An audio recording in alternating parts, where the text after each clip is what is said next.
Okay, can you hear me? You can hear me, right? Yeah, Hmm. Okay. Okay, good.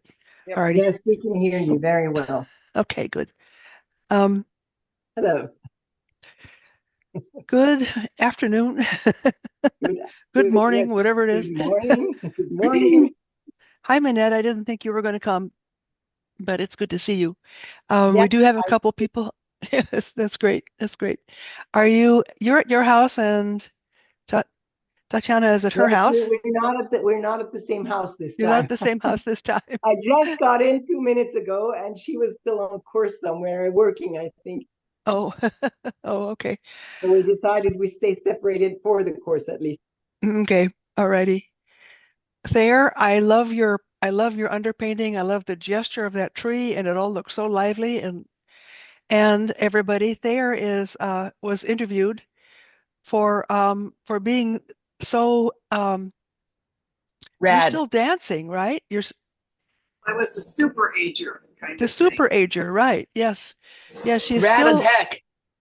6 days a week she goes dancing and at the jazzercise. And so one of the television anchors decided to have a show about her. So she'll be on Channel 4. What is it? NBC? Yeah, it's W.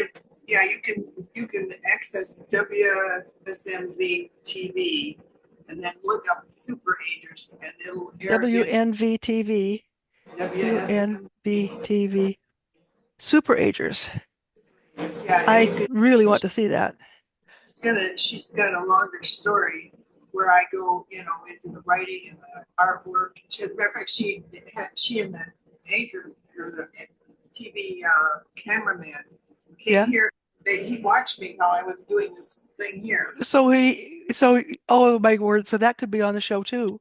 Yeah, It was such a not. successful piece Yeah, it wasn't quite this done. I was just sort of, you know, working going on it. this for the camera, Yeah. just Yeah. later. But yeah. You're So doing, you are really an amazing person. well, I surprise myself sometimes. That's so exciting. Yeah. Did you hear me say that I saw it last night? Yes, I was hearing Okay. that. I didn't And know you if didn't you even heard that. know you were watching something else and Mm. that's fair. Yeah, yeah, it was really cool. Yeah, we should if you can. I'm going to try to see the show tonight or you know, see The what we can only do. the only challenge is that there they We lost you, Pam. Try it okay again. they said that something like you were over 80 years old. Yes, I'm 83. No, they got to be lying. There's no way, girl. No way. All right, you're my role model. You're my role model. Yeah. Agreed. I thought my Yeah. mom was my role model, but no, it's going to be Thayer. We can have more than one. I'll Yeah. have more than one. Well, Yeah, thank that's you. that's just excellent. Congratulations. Very, Everybody very good. knows kids these days need role models, and everybody knows that millennials are still kids. Are still kids. They haven't learned adulting yet, right? Nope. Well, that's really, really nice. Um, well, we had a fun time yesterday with the pre-op lessons and stuff for what we're supposed to do for our our knee surgery. There were several other people in the room, and my husband told me that I was the best looking one in the room, so he knows what to say to his wife. Hmm. Hmm. So yeah, yesterday was so they gave us so much information yesterday that we both had trouble sleeping last night trying to process all that information. So we're just doing the best we can. Were you able to take notes? Yeah, yeah, I took notes, but you know, there's still a way that you even if it's notes, you have to sort of Yeah. organize it a little differently in your mind or Yeah, try you to do. figure You out a got to way have to all kinds of dreams. yeah. So anyway, there's the thing that's really going to get to me though is I have to have 4 servings of vegetables and fruit per meal. And I haven't been able to figure out What? how to make per meal. And I double checked to make sure I didn't read it wrong, and I didn't. It's per meal. So All right. anyway, Well, talk to me after class, Wow. okay. and I will talk to you about how to get servings to be really small so that you can actually eat them. As somebody who has difficulty consuming enough food to get all the vegetables. Thank you. I appreciate that. I'm going to Yeah. share an embarrassing story on Oh, your thank you. esteemed teacher. Um, the everybody that was in that room was in a lot of distress, as you can imagine. And I mean, there were people going through hip replacements, knee replacements, and we were like, "Is there anybody have no shoulder replacements? Okay, good, we can skip that." And I'm like, "Wow!" But anyway, so it was a pretty intense little seminar, and the only person who really asked questions was Gail, Good and student. they were talking Yeah. about this regimen of having to use this disinfecting soap for 5 Oh, days no. before Oh, and no. 5 days after. And Thank you, Mom and they Dad. said, Don't but go you there. don't put it on your face and you don't put it on your privates. Her hand goes up and she says, but your face and your privates are the dirtiest parts of your body. And the Yes, seminar leader goes, exactly. Dirt is important. Don't kill it all off with your disinfecting soap. the seminar leader drops her jaw and goes, well, this is really harsh. It's harsh soap, I guess. They don't want us to get it in our eyes. So anyway, stuff like that. So we just and that Well, also, that was just indicative disinfectant of the doesn't kinds of belong questions anywhere near that your privates unless you have floated like an from the active back row. infection. So anyway, in this class, do not be shy doing that to her. So bye. yeah, I'm not shy doing that to other people. You know what I thought he was going to talk about, because she kept saying things about the people throw up and they throw up all over everything and everything like that. And I said, well, are you going to supply us with barf bags? And she says, well, yeah, we have sleeves of barf bags. And Oh, God. so anyway, it's going to be Hey, quite an experience. They really made me excited about this whole thing. Gail, do you have a bunch of exercises that you need to be doing Yeah, before? yeah, I'm doing Oh, them, Oh yeah, and she's been doing them for hours every day. for weeks. good girl. Anyway, so that's She's a enough of good that. patient.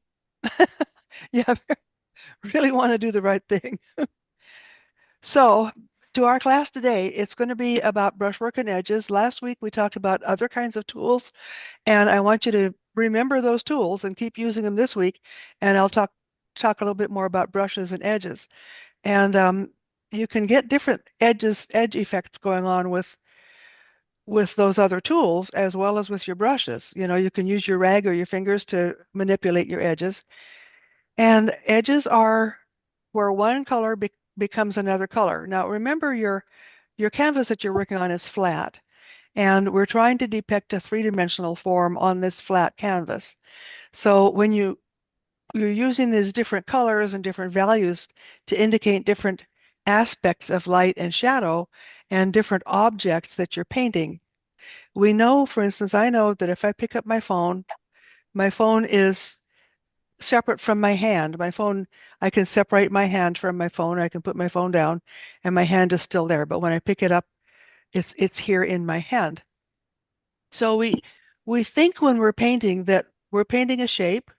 Okay, here's my shirt, right? Here's my phone. So if I've got my phone in front of my shirt, we still want to try to show the phone as being separate from the shirt because we know that it is. So that's a mistake in painting. In painting, what we want to do is, if the phone blends into my shirt except for this one light area on the top, we should blend it in completely on the painting. Don't try to say, well, here's the phone separate from the shirt. Does that make any sense? We should think about the phone and the shirt as being one dark shape. So if I'm holding it like this, we think of the phone as being a rectangular extension of my shoulder, the shape of my shoulder. And that's the way we're supposed to think about shapes. There's a lost edge here, right here between the phone and my shoulder. There's a pretty sharp edge around the outside of the phone. So if whatever your subject has, if the value is similar, not necessarily the color is going to be a different thing, but if the value is similar, then you're going to have a soft or lost edge between two elements. So here, if I'm sticking it out over here, the phone is separate, but here it's not. Does that make sense? Mhm. They all have that? Okay. Yes. That's a concept that you need to bear in mind when you're doing edges, and when you're deciding whether to blend something with something else or not. Does anybody have questions about that? I do. Yeah, Elaine. So if it's the same value, it should be blended as one dark shape. But if it's the same color, it should as well? Or you said you sort of, The value is most important.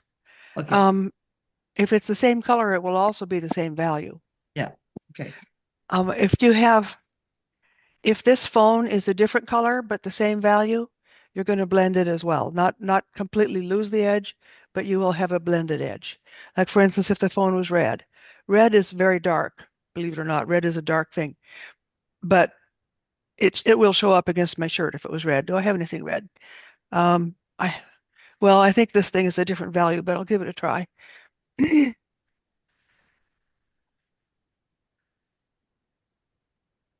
Here's this red thing. This is lighter though. This is lighter than my shirt, but it's actually more the value of my skin. So I don't have anything dark enough red for that to happen. But if it was purple, for instance, Put it you would, against your skin, Mom. Put it against your huh? skin. Put it Yeah. against your skin. Let's just say it was against your skin. It is the same value as your Yeah. skin. Pretty similar to Right. my skin. Your arm. Yeah. So I can see that then. I can see how that would have to be blended. yeah, it would be blended. Yeah. And then, maybe I can, no, I don't think I can, I don't have anything that's dark red that I can use. But just remember the values. Do you, there's two ways to see values. One of them is to squint really tight so that you can't see the colors anymore. If you squint down really tight, you can only see the values if you're looking through your eyelashes or kind of looking at it at the side. You won't see the colors, you'll just see the values. Another way Right. to do it, if your phone is available, is to take a picture of your subject with your phone and then desaturate it to a grayscale. Does anybody does anybody need to understand how that works? Okay, so you just take a picture, and when you've taken your picture, you'll see places where you can make it grayscale, and that's what you want to do. And when you've done that, then you can really double check values. That's great. No, we have a computer that's just black and we have like a dark red lamp above it. And Yeah, you're right. When I squint, they are exactly the same value. They both look kind of black. yeah, yeah. So you're saying I never even realized that. That is so cool. Thanks, That's Mom. a cool thing to learn, isn't it? Yeah, Yeah, yeah. that's super cool. So if you were painting that in watercolor, you would probably make a puddle of water on your paper that would be the shape of the lamp along with the shape of the computer. And then you would put some black on the computer and then let that run into where the lamp is, and then put some red on the lamp and let that run into where the computer is. And you'd have a soft edge. So completely lost edges aren't possible. Well, they are when you have a completely different color but the same value. You're more likely to want to do a soft edge, but it is possible to lose the edge there. Um, I'm going to show you, I'll share my screen here and show you a couple of drawings that I did about these oil techniques, but what I described with the water would work for a watercolor technique. This is for blending completely. So you can all see this, right? This blue thing. Yes. Yes. Um, the top is blending completely. If you want to have a completely blended transition from a lighter color to a darker color, this is a lighter blue down to a darker blue, but it works with different colors too. You can make them in stripes from lighter to darker, but you see how the way I've drawn this, each stripe overlaps the next stripe. You see that? Here's this lighter stripe, and it's overlapping this middle tone stripe. So when you paint it, you don't paint them side by side. You have to overlap them. And that way, this area right here will have twice as much paint on it. Remember how I showed you last week how to use enough paint? It's you need remember that. Don't forget. You have to use enough paint to make this work. But this amount of paint right here at the overlap is going to be twice as thick as this or this. So there will be double the amount of paint right here. And the same thing is true of this overlap right here. And the reason you want to have all that extra paint is so you can go over it with your brush and do X's. Do X's here. Down and up, down and up, down and up, down and up, down and up, down and up. And that's the first way to get these colors mixed together. Now you see how I've got these, you can see the X marks that I made right down in here.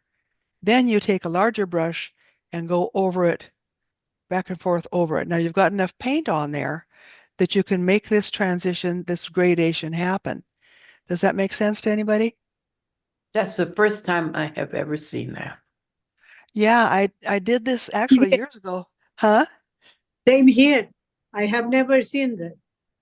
Well, that's a demonstration that I did quite a while ago, and I was looking for edges, examples that I've given of edges, and this popped up, and I Sorry. thought, you know what? I bet a lot of these people haven't seen this. So now you've seen it, and I can show it to you also in Paint. So that's that, and then here's another example. If you have just two colors, then these are both pretty dark. The red and the black are pretty dark.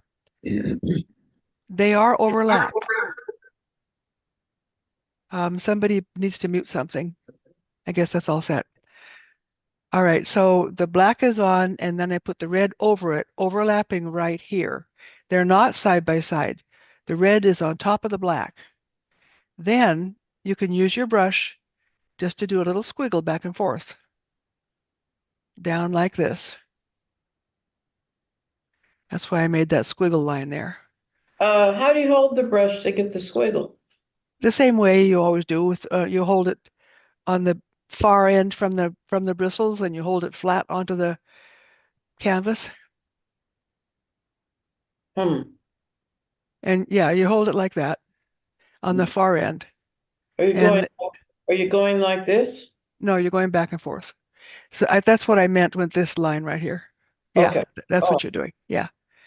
Then you don't have to clean it, but you might want to start up here and then go down over the squiggles, and that'll give you a soft edge. So I have a Hmm. video to show you that'll demonstrate that again. Let me double check with Scott to see if he is ready for me to do that. It's all set. Just go ahead and share it and It's all start set? the video. Okay. All righty.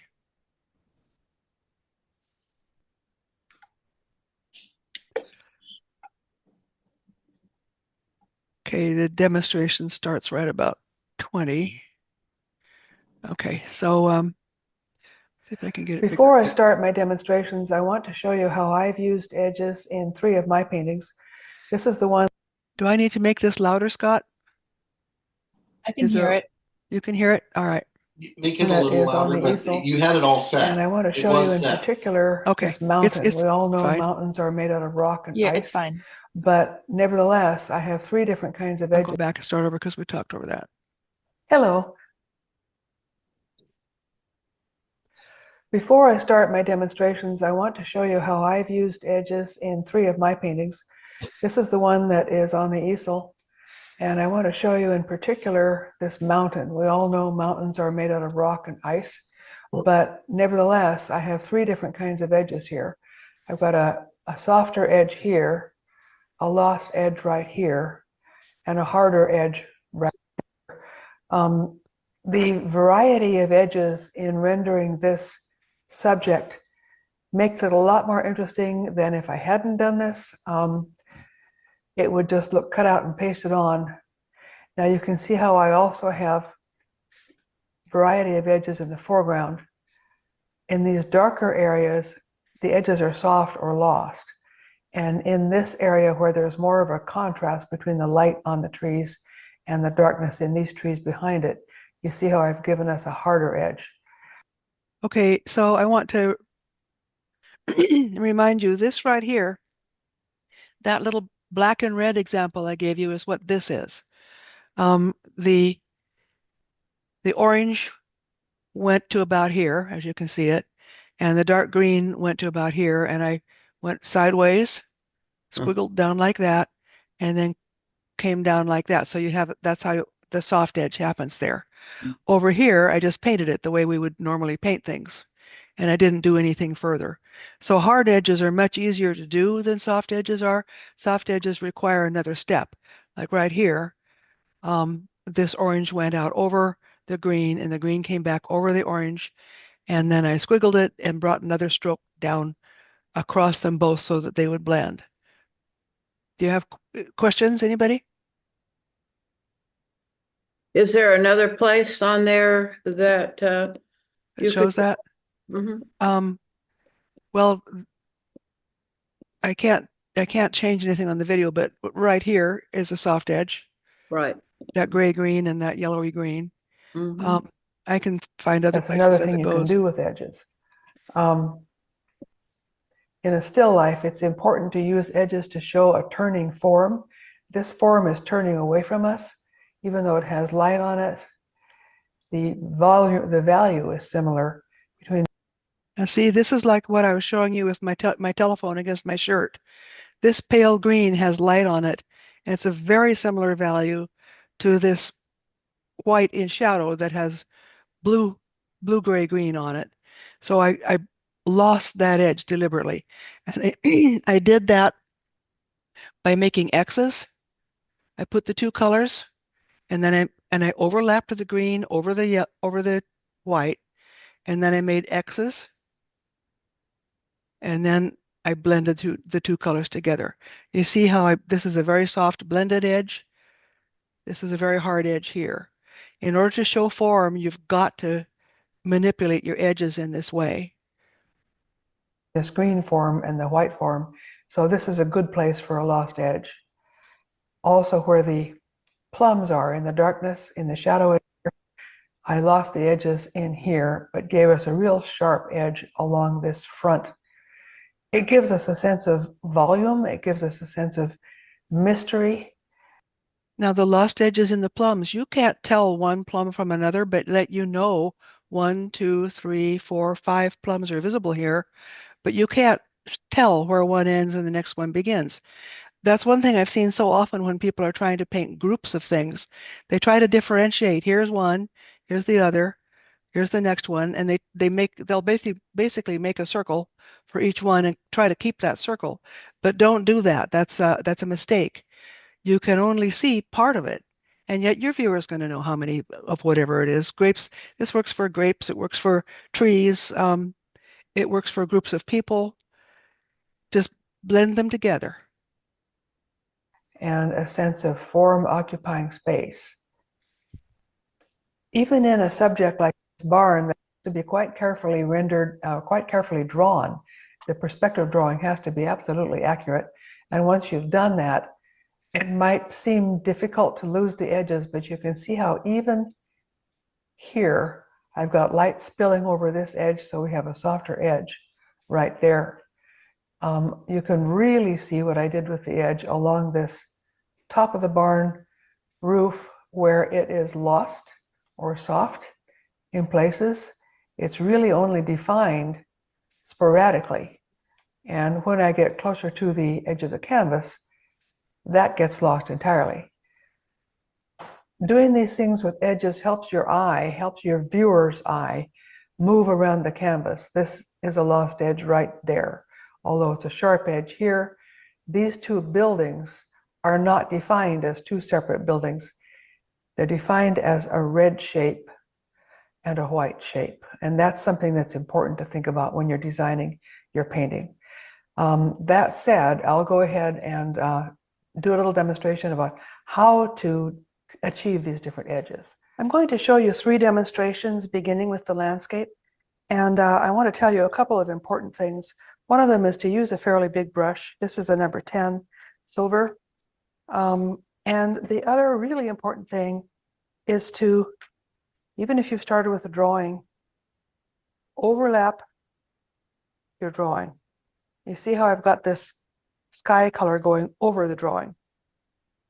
It's so important to do that. It's basically the best way to get going with dynamic edges.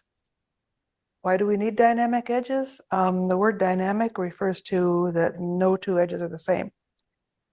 It's one of those rules, you hear rules about painting, but one of the rules that you really don't want to break is that you don't want to have repetitive things. You don't want to have little trees lined up in a row or flowers lined up in a row. You don't want to have edges all the same either. And an edge is the transition between one color and the next. You want them to be different. So in order to set myself up to be able to get all different edges, I'm starting out by covering up the drawing. I'll make this transition now to the next color. And here too, I want to have dynamic edges. Let's say in some places I'd like to have these Notice I distant didn't mountains clean the look like they're brush. really sharp against the sky. And other places, especially when I get closer to the edge of the painting, like that right there, I want the mountains to blend into the sky a little bit. So this is what you do. You see what I'm doing right here? I'm just painting over it. I'll do that over here too. See how I'm drawing my brush in between with the rag?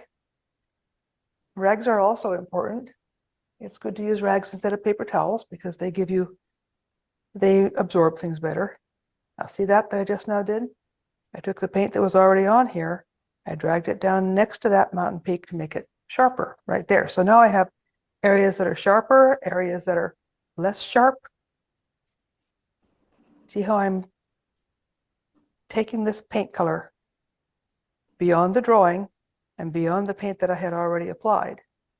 This way, it gives me enough paint on here so that I can do variety in the edges. Another thing you may notice is that I already had my paint colors mixed. That also, it helps me to have plenty of paint already mixed on the palette so that I'm not feeling stingy with it and I'm not inclined to be stingy with it. Now, let's say that I want to get this dark color going on the side of the I want to tree. show you And I didn't particularly this again, where I was using a zigzag mark, so you can see how I was holding the brush. on here. I Get a dragged little it down further next along to here. that mountain peak to make it sharper in the brush. And you see how applied. This way, it gives me enough paint on here so that I can do variety in the edges. Another thing you may Now notice right is that here I with the already had green, my I'm going to paint do a colors zigzag mixed. mark and watch That how I'm also, holding it helps me my brush. to have plenty of paint already mixed on the palette so that I'm not feeling stingy with it and I'm not inclined to be stingy with See it. that? See how Now, I let's held the say that I brush? want to get this dark color going on the side of the tree. And I didn't rinse my brush out between colors. I wiped it off on the rag. I want some of this color from the background to already be in the brush. And you see how I'm painting over that background that I put on there. I'm not afraid to get this green into the background, and I'm not afraid to get the background color into the green. This is not like doing a coloring book. I think coloring books were a terrible thing to do to children because it teaches them all the wrong things. Teachers that say stay inside the lines, that's not the way you paint. You do not stay inside the lines when you paint. You definitely want to go beyond the edge of the lines, and that gives you the opportunity to do interesting things with your paint. Let's see, this shadow area is going to be a little bit bluer, reflecting some of the sky shadow on the ground here. And watch how I'm painting it right over the ground and letting it get to be a soft edge there. I'm going to zoom in a little bit here. You see what's happening with these edges? See how those are soft? That's a soft edge there. You can always harden edges up once you've got them soft and you've decided that you might decide that you want to have a harder edge in some place. But if you've got the edge too hard to start with, it's more difficult, more of a problem to soften it if it's too hard to start with. I get these warm colors in the foreground to make it really come forward. And I want to show you real quick about getting the hard edge. I'm going to put a hard edge on this light area, and for that I'm using this rosemary flat. I'm just getting some good, loading it up really well with a lot of paint. There's a lot of paint on there. And see how now I have a nice hard edge. In order to do that, I held the brush like this, loaded it very heavily with paint, and then applied the paint on the side that there is paint on the brush. Let's get a nice deep shadow right in here. And that's basically what you need to do in order to paint varied edges, dynamic edges in a landscape. So after getting these large shapes on here, it comes time to define things a little bit better. And one way we can do that is with negative space. I'm going to load my brush heavily with some of the paint that I used for this background. And I'll put a few little sky, they call them sky holes, even if it's not the sky, it's just the other background. Put some of these in here so it begins to look like it's got some twigs and that sort of thing. I can do it up here. And these tend to be a little bit more defined. These are supposed to be, they're supposed to be details, and they can be a little bit more defined. It doesn't all have to be totally lost. This is where you can just kind of have fun with it and just know where to stop. You can get too carried away. So you be kind of, you don't just sit here and go dabby, dabby, dabby. You sort of think about it and define these things a little bit, think about it some more, define it a little bit more. Let's say maybe I'd like to have a real highlight right here. So I just add some more bright yellow right there. And it's one of those things that you take it a little bit at a time. That way it doesn't get overworked. Just kind of be careful about when you're doing this. Let's say I want to get a little bit more positive area out here. This sort of rugged looking cedar. These are cedar trees that sort of grow around here, and so I get a chance to look at them a lot. And I'll get over here, use slightly lighter color, get a little bit of it over here. So you can see how even when doing these details, it's important to pay attention to the edges even of the details. And it's important to stop before you get too far along. Now this time I'm going to show you how even if you've gone... Does anybody have questions about that landscape? You're all good? Okay. I have a question. Yeah. So you had a cedar tree that you were painting in front of this foreground, in the foreground. You put on dabs of the color that was like a light green. Yeah. And you said something about it being like twigs. How did that evoke twigs? Because I was just thinking the background color, they have this sort of sage. Is that like a sage green? Yeah, what that is the background color showing through. It's negative space. Oh, okay. That's why you're calling them sky holes, because it was negative space. Okay, got it. Yeah, got it. I was trying to understand how that was all working. I mean, it was coming through because you knew what you were painting, and I was like, I didn't realize we were painting. And then all of a sudden, like, oh, it's a tree.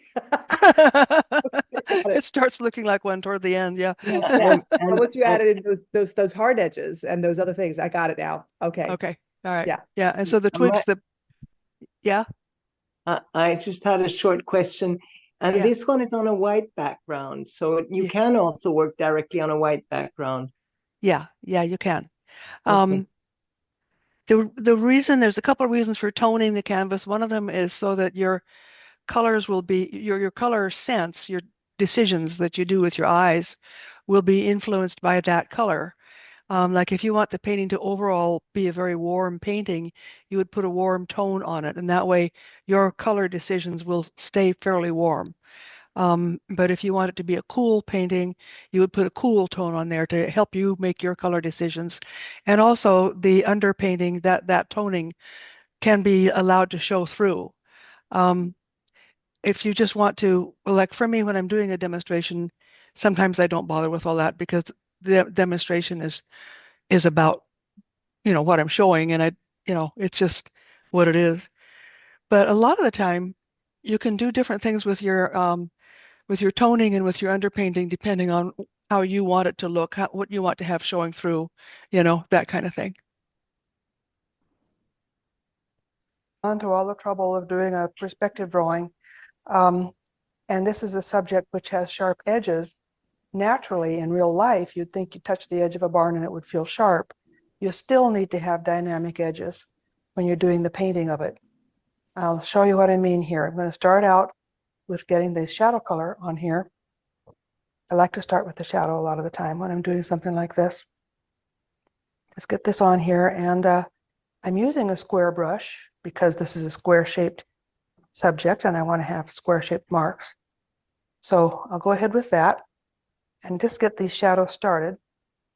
And in this case, because of that perspective drawing, I am starting out with a fairly careful application of paint because I want to not lose my drawing. This is going to be true of you too when you're Now doing watch this. how I'm And rotating my hand for the different temptation is going to be marks. to keep it This is important in brushwork. sharp like this. Go back a little bit. Starting out with, Did you see right there? I had my hand, I was making the mark from above.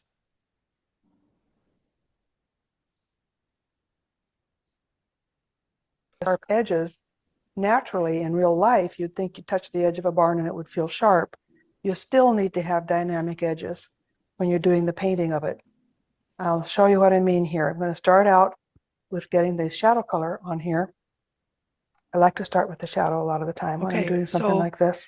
Did you see that I didn't use my fingers to make that mark? I used my shoulder and my arm, and my brush was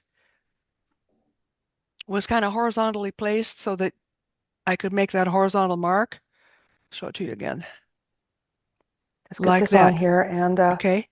Now when I start to do the diagonal mark, I'm going to move my shoulder and my elbow so that the brush is going the same direction as the mark I want to make. I'm using a square brush because this is a square-shaped subject and I want to have square-shaped marks. So I'll go ahead with that and just get these shadows started. And in this case, because of that perspective drawing, see how I am came starting from a out diagonal with a fairly careful application and then of paint a because I want diagonal. to not lose my drawing. See This that? is To get that mark, because I want to have the shape of the shadow be defined by the brush. I brought my brush this angle in order to get that shape. going to be true See that? of you too when you're doing this. And the temptation is going to be to keep it sharp like this. But you can't. You get it all in here. You see how I'm covering up my drawing, but I'm staying fairly accurate with things. I'm going to be loosening it up and softening things pretty soon. Right now, what I'm doing is I'm getting a little bit of warmth on the underside of this eave. Did you There see will how be I reflected rotated the light under brush? here that you wouldn't normally see if you were looking at a photograph. But if you're outside looking at it, you will see it. And that's why we paint outside, so we can actually see what's really there. And now I'll get the shadow color, shadow side. It's not really the shadow side. It's kind of like turning away from the sun, this side of the barn. And you see how I'm using this square brush. I'm getting these square marks. See how I'm pretty much, I'm have not my staying hand coming inside from the different lines. I'm directions coloring over my lines, but I'm based not on being what mark I'm making, as loose and free what with it angle as I I want was it. with that landscape. And get some color on the lit side. Nice bright color. And you see how, again, I pre-mixed my paint. Just helps to have plenty of paint to work with. Now I begin to do some interesting brushwork. I pushed this up into that shadow color. This is a cadmium mixture and it's more opaque than what I mixed up for the shadow. That's one of those things you do kind of watch for when you're painting shadows and light. Because of the way we see, we don't really look into shadows that much. We look more toward the light of things. And so it's kind of nice to have transparent paint in your shadows and more opaque paint in the light. That's one of the reasons I like the cadmium. Did you see for these They're marks? opaque and they're I'm good coming for from that. a different direction. Now I'm getting some See more that? different kind of texture going on here, so it looks And like it's I'm an old using my building. shoulder for all of it. And I'm going to have a few variations of my lit color, just to make it more interesting and make it look like it's old. Okay, so I've got some different texture going on here now, and I want to show you what we need to do up in this dark area. Remember what I said, that human beings don't really look into the darkness. So we need to soften the darkness a lot. We need to get it, You see, I've got a dry brush kind and of I'm blurred. dragging it over the I've got colors. my rag in my hand. I Keep dry wiping it out off. the brush on the rag, and I just take this dry brush and sort of blur this shadowy area. Get some of these maybe vertical marks going too, because of the the vertical boards that this barn is made out of. So you see how I'm blurring this up, and I'll go ahead and zoom in on it so you can see how much I'm doing to make it blurry. See that? I don't want to lose this angle. That angle is important right there. But I'm taking out a lot of the sharp edges in this shadow area, in this entire shadow area. You see how I blurred it? Yeah. Can anybody describe how you would blur it if you were doing it the way I did it? In this case, you were pushing. Well, I pushed for some of it, but I pulled for a lot of it. Right, And I used, but yeah, this is a good demonstration of both. I mean, that's what I meant was in some instances you push, and yeah. in other instances you pull. Now, how do you decide which to use? Is it just intuitive or? Well, that's a good question. Let me think what I do. Pushing generally takes a little bit of the paint off. Uh-huh. So I think if I felt like I needed to take some paint off, I probably pushed. And pulling drags one color over into another color. Hmm. Clean that up right there. Get that darkness reestablished right in there.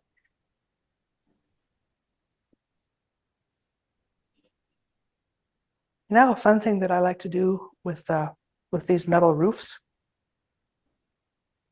I like to use this brush called a Hake brush, Hake, and I like to get it a little bit moistened, not very much moisture. I'm using Gamsol and Gamblin solvent-free gel. The gel is for a little bit thicker application of paint. The Gamsol is, Now you just see a in this thinner case application of paint. how I'm holding that You see brush how if I do and this how I'm making a brush, diagonal mark. the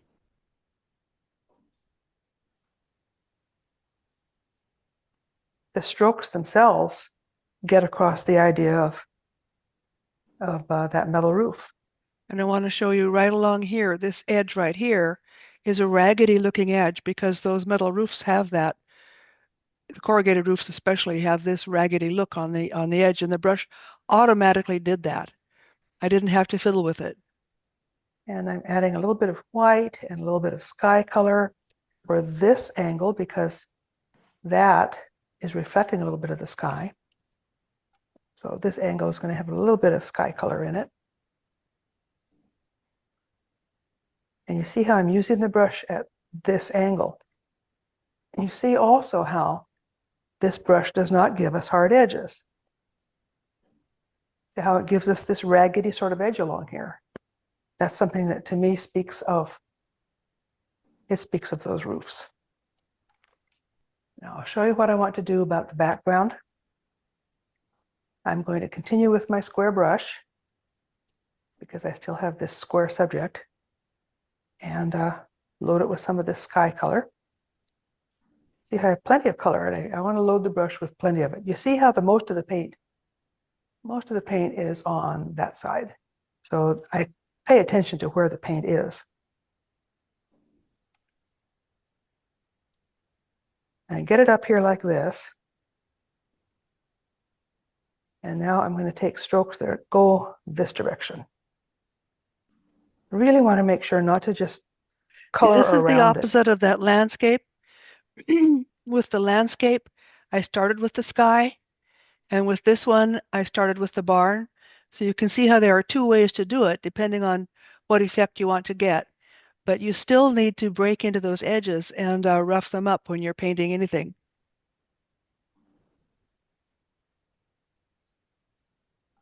I want this sky color to be a little bit different from the barn roof, and I feel like it's being awfully similar to it. So I think what I'm going to do is add a little bit of violet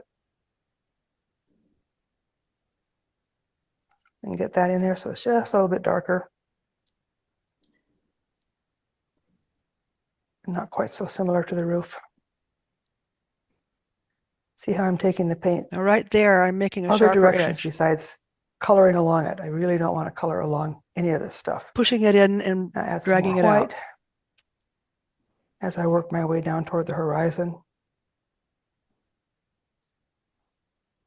And then it gets even lighter as it gets closer to the horizon. This is a good place for a sharp edge right there. Now, what just now happened, and this happens as we go along, you see how the brush fits right in there. A single stroke right there gives us a good sharp edge. This would be a good place to bring the eye, bring attention right in through here because it's an interesting shape right there. So I'm going to go ahead and leave that. You sort of pay attention while you're painting just to get things going right. I want to show you something. See how the brown got into the sky right there? That's a good thing. That's what makes the paint look juicy. If you use enough paint, that sort of thing is going to happen. Now I'm going to show you something I like to do with my knife when I'm going along something that could have a lot of sharpness to it, but I want to have variation.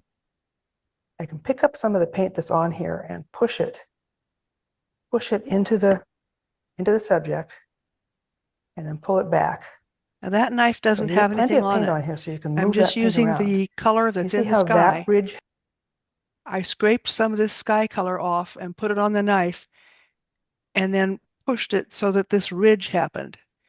And you see how I'm holding the knife and using it like a butter knife. happened? This nice little ridge reflecting some light right there. It's one of the reasons we get plenty of paint on here so you can play with it. See that? Get it going. So if you play with your butter or your We can get mayonnaise or whatever variation you in eat, the color when we do it that way too. you play with it Let's with your painting say knife. I'd like Clean to off your have a painting knife sharp and edge right spread butter here, with it, and right you'll get a there. better I idea can pick up of some of that how to paint use and your get a real painting sharp knife. edge there. See how I sharpened up Now, that edge? since I have this ridge here and I have a sharp edge here and a sharp edge here, that means that this edge absolutely has to stay soft. And it already is soft. You can see how there's a little bit of this orange that got out into the sky, and that's what's softening that edge. It's something that is a good thing, something that we want. I'll pick up my filbert brush to do the landscape. You see how the filbert brush is probably going to not give me a good sharp edge. I don't even care because my sharp edge is right there and I'd like to have some variety. So right here, I have a softer edge. Over here on the other side, let me zoom out a little bit more. See what I'm doing out there. Over here, I've got this violet and then I have this shadow color. So I'm going to do a soft or maybe even a lost edge right in there where it goes into the shadow color. Did you see that? The reason on that one so you can see it. The reason for this soft edge, that goes back to what I was talking about earlier. They're a similar value. So that edge is soft right there between the shadow and this darker color of the mountain. See how it's blending into the shadow right there. On the other hand, with the sky, I'm going to go back to using this square brush and do a square mark right there. And bring some of that mountain color up a little bit so we don't have a tangent. We don't want the mountain to end right at the edge of the roof. And then we soften this, work our way down. So even though we have mountain and sky showing over here, we want to keep it pretty soft because this is pretty close to the edge of the canvas, and keeping things soft at the edge of the canvas is always a good idea.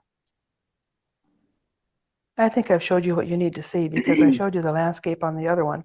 Now, when you look at this, everybody, this catches your eye. This light and that sharp edge, it catches your eye.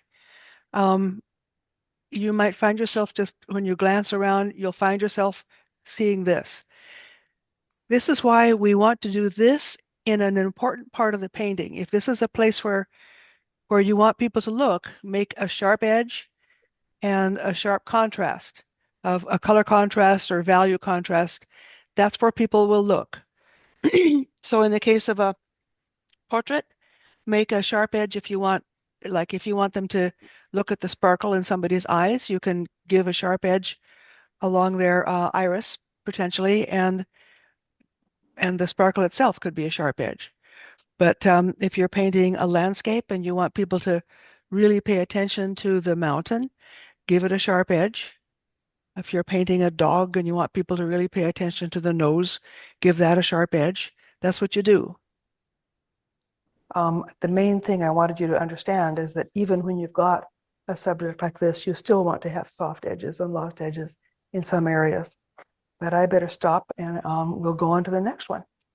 Now you remember when I showed you on the still life that I had done that it's important to use soft edges on the turning form. If you've got a form that's turning away, it's important to show that with soft edges. And even though you've done a structured drawing, same as with the barn, you still need to paint over your drawing. I'll start out with getting the shadow side on here, and I'll show you something that you'll have to do that you really won't want to do, and that is you'll need to lose this edge between the shadow side of your object and the cast shadow. Just go ahead and blend it right in together so that you can't tell where one ends and the other begins. And also, you see how I'm not following the line of my drawing. I'm having my brushwork do something besides follow that line. It's another important thing to remember. It gives you less of a coloring book look. You see how that went right over that drawing, and that's fine. That's okay. It gives me a more interesting brush stroke than if I was trying to stay inside that line. So this is the dark side of the object, and now I'll start working my way to the midtones. Again, I've got my colors all mixed up in advance. Just makes it easier to pick up plenty of paint. Get these midtones going. Work my way up from dark to light. And you see I'm not rinsing my brush in the Gamsol very much at this point. I'm not rinsing it in the Gamsol at all. I'm just wiping it off with the rag so I don't get too much of a buildup of paint on the brush. I'm working my way up my little line of colors that I've got here.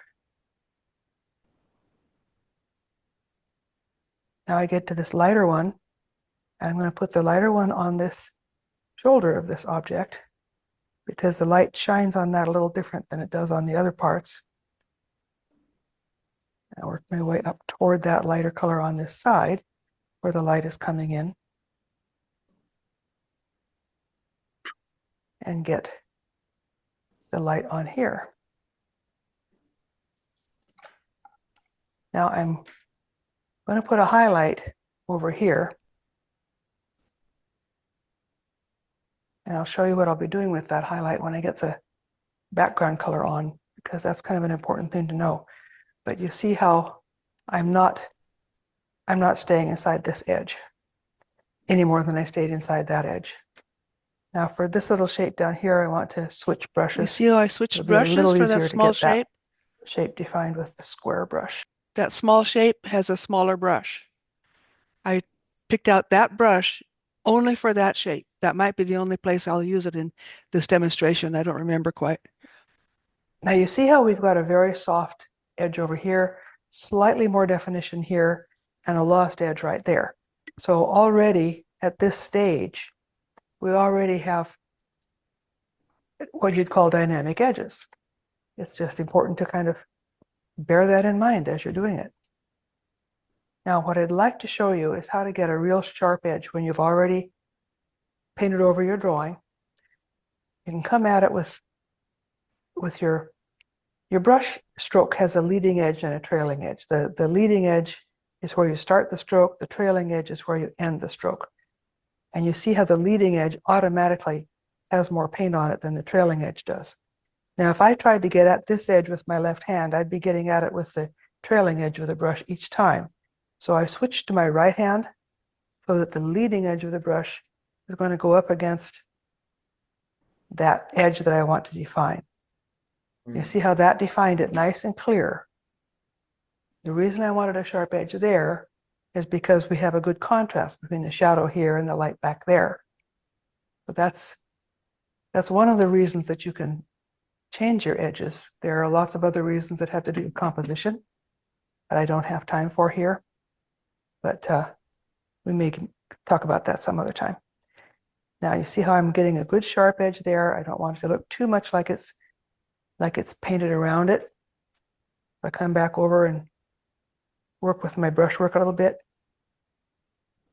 I'll show you about a good sharp edge right here. I come at it like this. Now in this case, I want a sharp edge, so I'm doing it carefully. Paint into my drawing a little bit.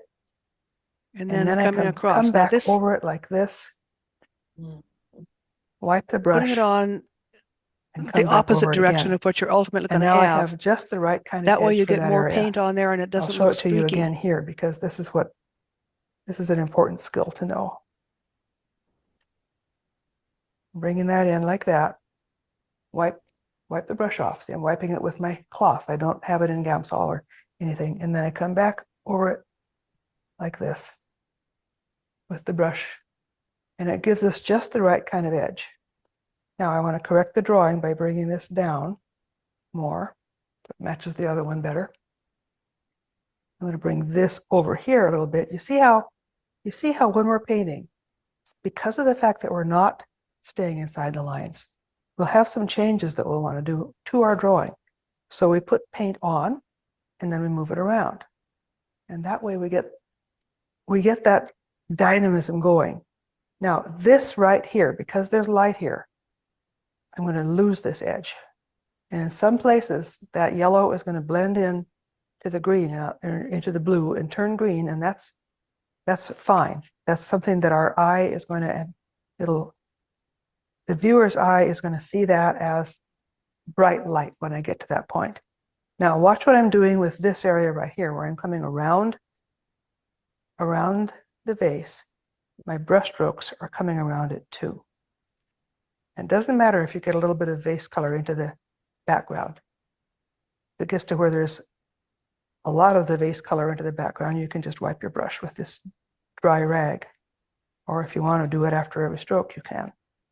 But this is how you get that important turning going, where you can show that this is a three-dimensional object turning back away from you into the background. You see how that begins to make it look like it's turning into the background. I'll do it over on this side, the other hand. Again, since this side has more contrast, this can be a slightly sharper edge. But if you bring the background color into the edge a little bit, it really makes the form look like it's got volume to it. You can do it just like this. Get some of the blue into the brown and get some of the brown into the blue. And then come back and soften it like that. That really has an effect of giving you space. It looks like a form inhabiting space. And you know, all things that you're painting have form of one kind or another. They're either a plane or a form. Either way, whatever they're doing, they're inhabiting space. And this that we do with these edges, part of what we do is we convey the existence of that space that's around your form. Let me change the angle a little bit here. And so we can see that there's some reflected light happening on that. And now, before we run out of time, I want to get this last little bit of light right here, looking like it's shining out into the world. I'll get a good chunk of highlight right there. See how that just looks like I prepared this for our effective light right there. And then this little highlight can be done with the square brush, the square highlight, and we don't try to keep it inside the drawing. All right, that's the last of my demonstrations. It concludes this lesson. Okay, does anybody need to see part of one of those again and ask me a question? No? Okay, all righty. So that is a pretty in-depth demonstration of what to do with your brushwork and edges if you're using brushes. You saw how I used the knife to make a very sharp edge, and some of your other tools like I don't know, a credit card or some of those scraping tools are good for making sharp edges. For soft edges, your big hockey brush and that knockdown tool.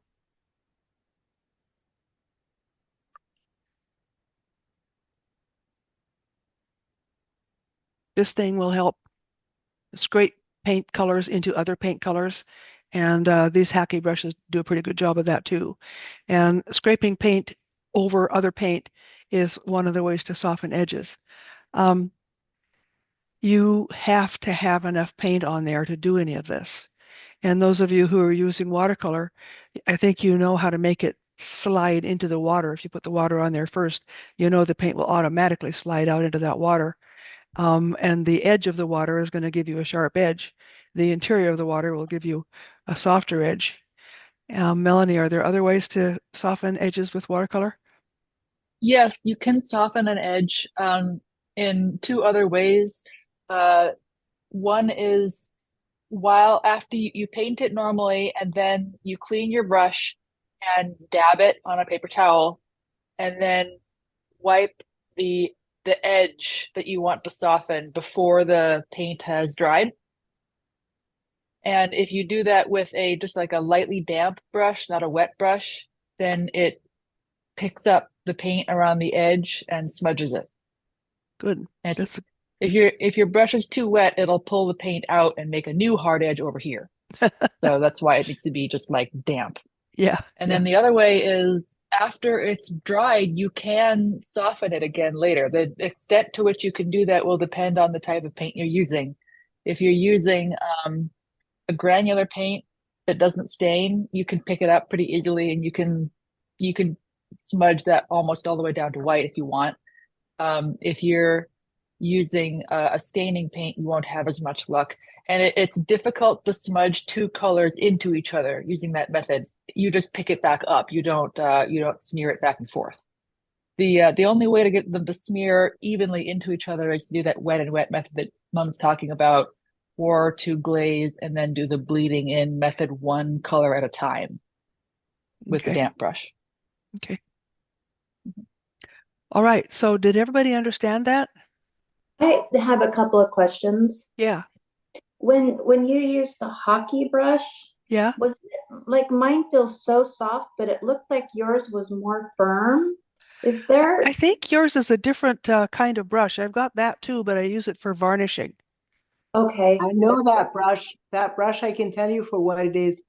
Okay. That's the brush I use for my ceramics when I do when I glaze the ceramic. It's a very specific brush for that. Okay. Okay. So yeah, they're very similar. When I was shopping for my hake brush for the class, I ran into the same thing. They look very similar, and like stores will sell them like right next to each other.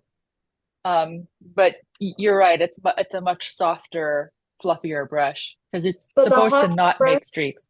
The hockey brush is more firm, bristly. Yeah, okay. And it's a little thinner. It's not as much thickness to the amount of hair that they put into it. Okay, and then when you did the roof to the barn with the hockey brush, did you use a medium with your paint? Maybe I did. I mixed a little bit of Gamsol and a little bit of medium with that so it would flow. But the main thing I wanted you to pay attention to is the actually, let me switch cameras. It's time for a break. So we'll take a break as soon as we're done with our questions. Just I want to say something, sorry, Gail, about this brush you just showed us. Yeah. Not only that, but it loses immensely its hair, which is Oh, not very good with the oil color. yeah. You have to pull it off. So here's something I just want you to pay attention to.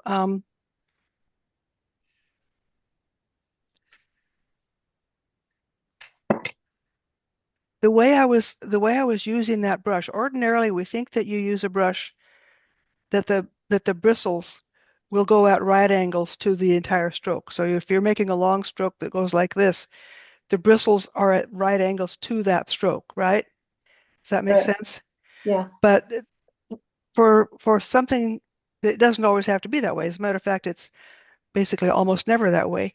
A lot of the times you can hold the brush like this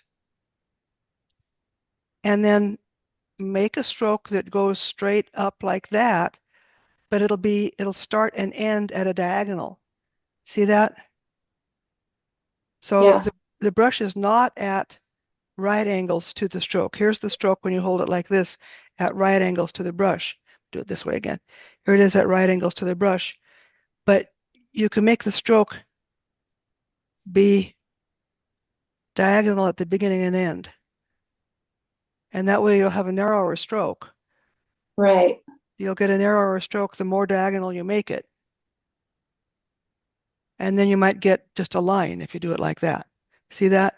So even a brush like this can give you a lot of different options. It can be a wide stroke here, and then as you go down here like this, you see how it becomes more of a diagonal stroke and then a narrower stroke. And you can get like a calligraphy kind of effect, even with one of these. So there are a lot of different marks you can get with any of these strokes, any of these brushes, I mean.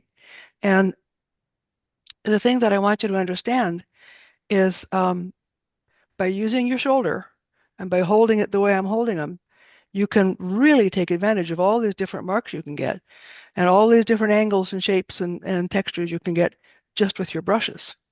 And then add to it these other tools, and you've got a lot of variety going on, as long as you use enough paint. Well, I loved the demonstrations today. They were so helpful. Oh, good. Thank you. Thank Yeah, you. thank you. All right. Well, Yes, let's take very our break. nice. Yeah, I'm glad you appreciate it. I just sent you only the duck I want to paint. Can you just tell me if it's a good subject for all the things you taught us in the 3 last courses? Any subject is. Yeah, that's going to be a beautiful subject. That'll work out really well. Just Good. remember not to paint it carefully. That's Yeah. the main thing. Don't paint Yeah. it carefully. Because I want to use the cardboard background because of the color is good with this. I don't think have it'll be to. perfect. Yeah. I can go directly into the colors because of the cardboard. You'll be able to do that jiggly mark that I showed you at the beginning of the demonstrations. Yeah. But Good. put enough paint on there. If you put enough paint on there, you could even use the tool that looks like this. If you Yes. put lots of paint on there, you could, you have all the different colors of paint and then just bring the tool down like that, Wow. and you Okay. for the water, you could have a lot of fun with that subject. So I want to ask you about your mediums. Were you able to get a hold of any of that Winsor Newton sans No, odor? well, I think I have some in the box Minette Okay. gave me. It just looks a bit dry. I'm not sure it's still working. If not, I can use I have something that is a natural one, but it doesn't have any turpentine inside, and it's called. I have it here. It's this one. It's a vegetal solvent, but I don't know Okay. what's inside. Well, turpentine is made out of vegetable. It's made out of trees. Yes, I know, but it doesn't. This one is without smell. No It smell. doesn't. Okay. Yeah, it has no smell. Okay. Yeah, less smell, let's say, and it's supposed to be a solvent. It's liquid. Okay. Okay. Well, use that for your first coats, and then use less of it for your coats of paint after that. Okay. Your Good. walnut oil is okay if you don't use very much of it. Okay, yes, and I used lots of it to Yeah, make it yeah, stick, which is ridiculous. yeah. Okay, so maybe in a year it will be dry. It might be, but you can get impasto paint going, and you can get it to flow better if you use a little bit of walnut oil mixed with a little bit of your thinner, and then Okay. put it in a warm area. Put it like in the sun or something like that. Yeah, that's what I didn't do. I didn't dare to. I thought it would have made it stickier, but that's what I'm going to try to do. Yeah, that'll eventually get it to dry. Fantastic. Thank you. All Have right, a let's nice take break. a nice break. We'll take our break and see you in 10 minutes. Okay.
Gail, may I ask you something about the painting that I basically started, but which probably won't be the painting for today? Yeah, you can in a second. I'm answering another question here. I'll Yes, be yes. right with you. Thank you. Okay, alrighty. Yeah, go ahead and ask, Britta. Part that's pertinent is related to edges, loose, soft, and so on. Yeah. So I'm taking this. Let's see. Can you see me? I can see your finger. Ah, Now I see your face. okay. So can you see this? Yes, uh-huh. So the first question I have is I'm using thick paint on the body, but on all these areas I used very thin paint to create some kind of sense of that this is farther away. Yeah. I wonder if this is a good thing. And number two, if I would like to create blurred edges here, and of course here I will, because this girl is blonde in fact, so all this will be blurred. But how do I blur the edges? Do I need to bring thick paint here too so I can blend them into each other? And Yeah, the same. is everything dry? Yeah, everything is very dry. The problem with it is the reason that we try to do soft edges early on in the project is because once it's dried, you can't blur the edges anymore. So you'd have to paint over those areas. And Oh, that's really I okay, plan to. okay. All right, well, paint over the human figure and you can blur the edges. Here's the thing to do. First, you know what? Hang on a second. I'll be right back. I need to do something. I'll be right back.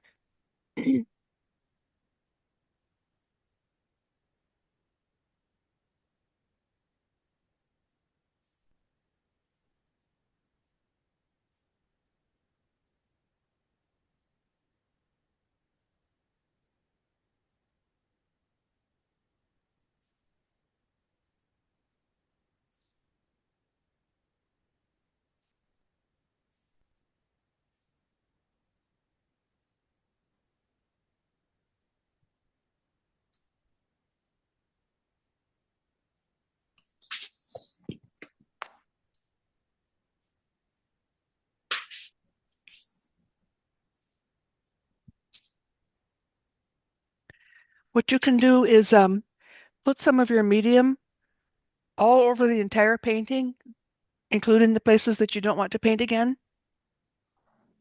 And then you'll need to mix up the colors that you used on the figure, and that's going to be the hard part, and paint over those edges with your fresh paint, and then you can blend those edges into the medium. But it would be really hard to soften these edges on this painting now. It would be a lot easier if you started a new painting and did it right from the beginning. So this is like only the first, very early on, and I understand what you are saying. Yeah. But I was going to now use very thick paint on everything. So Well, you should don't I have to. now? No, you don't have to if you wanted to keep it thin. And I'm show you one more way you can do that. And this to do it this other way, you wouldn't have to put medium all over everything, but matching the color is what's going to be tough. Um, if the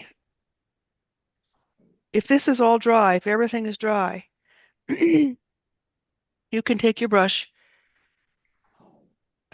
and use a filbert, use a round brush. And then with your dry paint, I mean not with your dry paint, with your wet paint on top of the dry paint. Here's your wet paint. This is hard to control though. You can put the paint on and here, let me fix this. You can very gently, let's say here's the figure. Yeah. You can very gently bring the paint out from the figure into the background like that. But you see, I think you'll have trouble matching the colors. And I no, think, I won't. I won't have trouble because I want to do the whole. This is just like a first coat out of 3 or something. okay, so what this is a. It'll be like a new painting. Oh, okay, all right, yeah, you can do it. Yeah, do it fresh then. That'll be Yeah, yeah, easy. Sure, yeah. okay, yeah, that'll be fine. But in principle, Pardon? is it all right? Oh Is it yeah, yeah, that'll be good. That'll be a good subject. is it good? Yeah, go ahead. Sorry. I didn't realize that you had intended to paint it again. I No, thought you were going to try to fix not that one. again. Okay.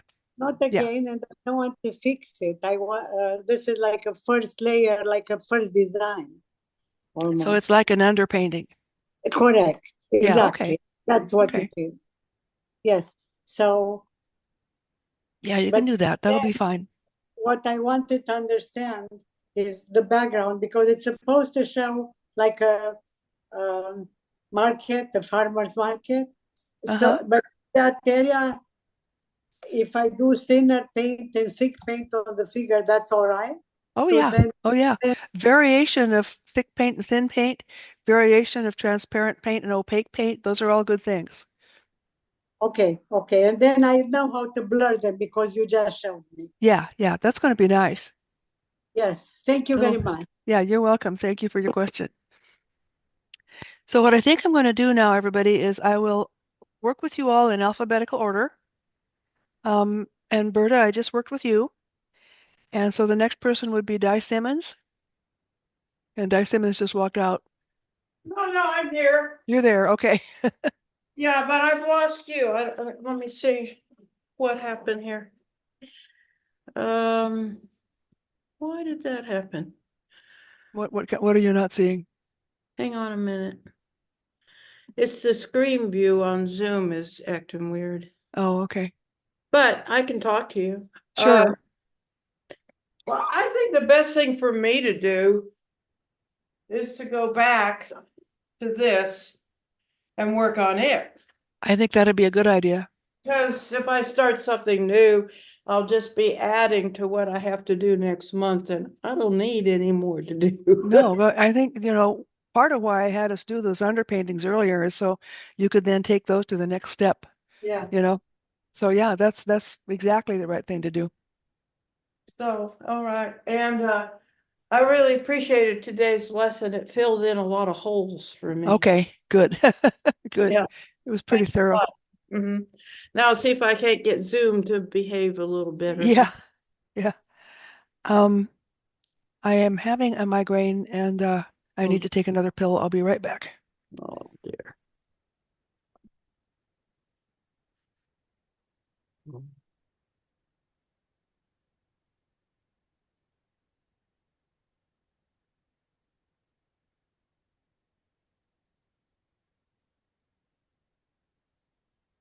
See if I can get back in.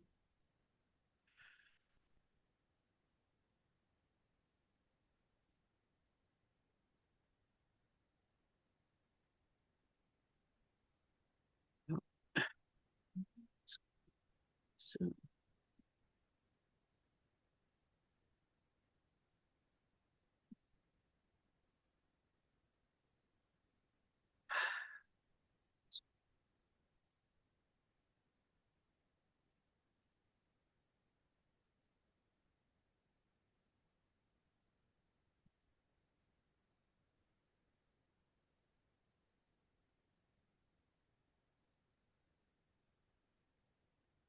Gail, I may have to go out and come back in.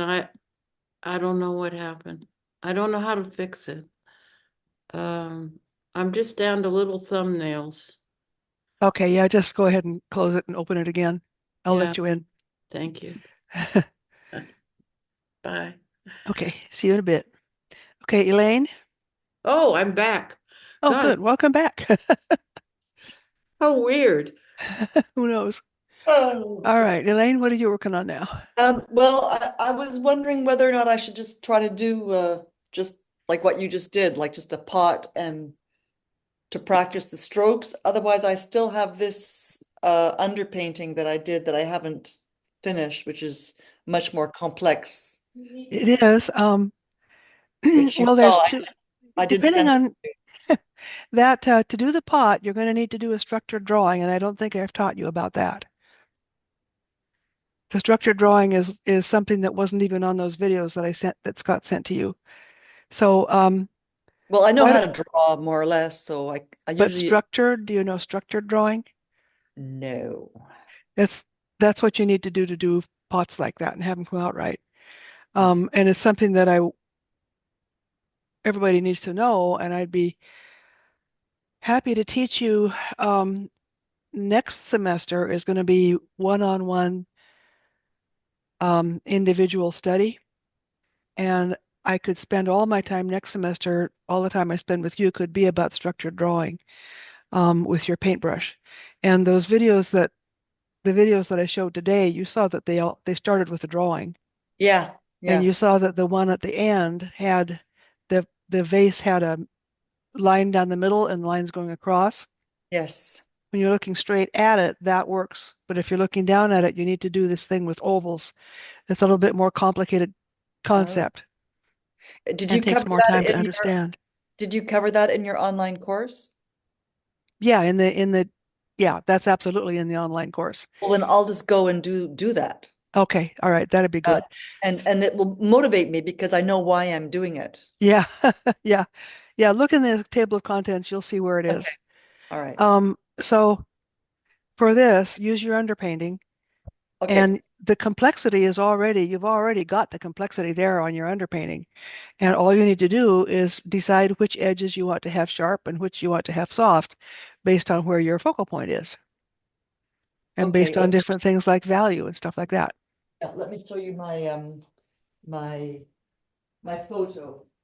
Okay, Yeah, I don't know if you can see it. I might have I can send it to you by WhatsApp, but okay.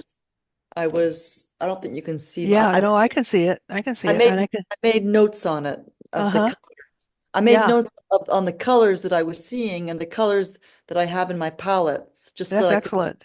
I'm Yeah, trying to figure out like what I'm seeing, you know? yeah, Uh, that's excellent. I'm glad you did that. Yeah, so absolutely use this. so for me, the soft edges are in the shadows here. Yeah, there are soft edges there. The Also, all the But the thing vegetation. is, here's the thing that you need to do.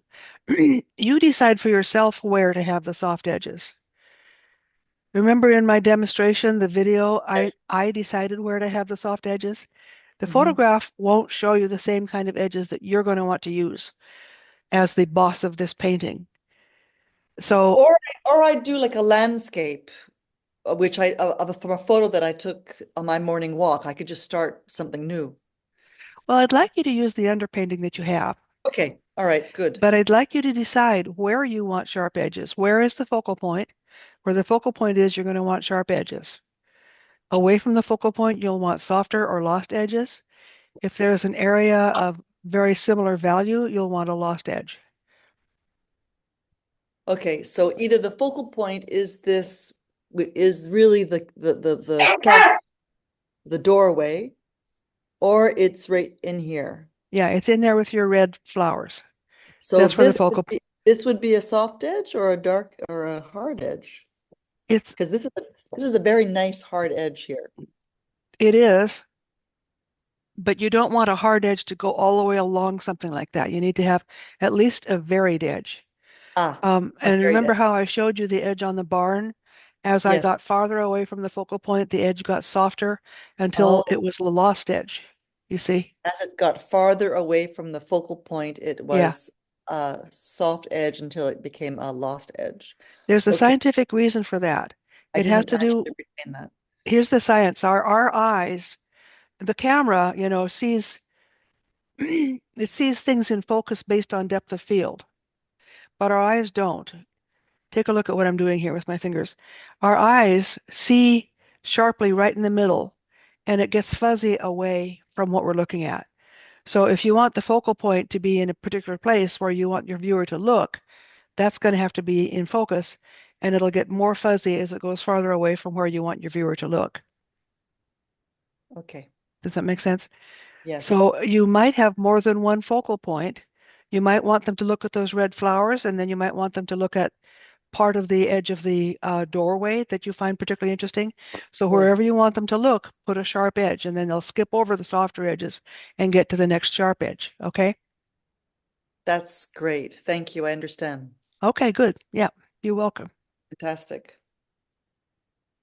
All right. Melanie, Yeah. would you like to talk about what you're doing? I can't see anything, but I can hear you talk. Okay. Well, I'm do the thing that we did the notans of Yes. with the picture from Japan. Yeah. Okay. And currently I want to have a drawing of this part for the human figures and the Art Deco arch. Yeah. Okay. Because I feel like I want to get those parts right, because those are the parts that I want to have like be accurate to what was real. Yeah. But I don't think I can't like trace the Art Deco bridge because the perspective is all wonky Is it? Okay. So in you the have to draw it. photo. Yeah. Yeah, but it was driving me mad, so I'm doing a tracing of the photo in my sketchbook just so that I can see it converted into lines. So Yeah. that then I can understand what I need to do different. Where it went wrong. Yeah. That's a good Yeah. idea. That's a good idea. hmm Yeah. I'm glad you're doing that. Yeah, so that's what I'm doing right now. Not very Okay. exciting. No edges No, are involved yet, but worth, worth doing. yeah. Very worth doing. Yeah, I want where I want the hard edges to be are around Alana's like hat and coat Yeah. and Yeah. and then the structured part over the archway. Yeah. That sounds good. And then I want to have all the buildings be very much washy. And then Chris and her skirt to be kind more like soft edged. That sounds beautiful. It's going to be beautiful. All right. Okay. Cool. All right. Good plan. Mhm. All right. Melissa?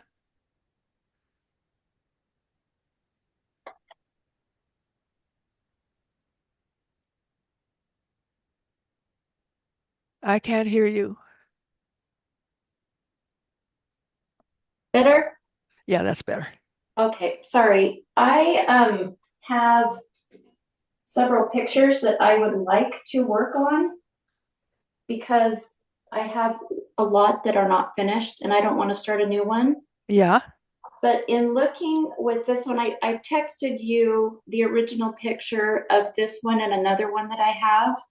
Okay, hang on. Let me look at my texts.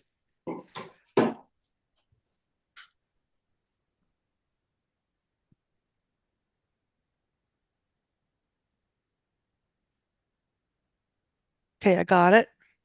And I would like to get your opinion on where you see that I could add more soft edges or darker edges or kind of incorporate brush strokes or something into these too. I just don't Well, know would if you text it to me again? I think my phone got its signals crossed or something because I have an image that looks like it's a crane. like this one. Oh, hold on. This one? That looks like a building, but another one came into me that looks like a crane or a bird. Is that not from you? Oh, no, that's not me.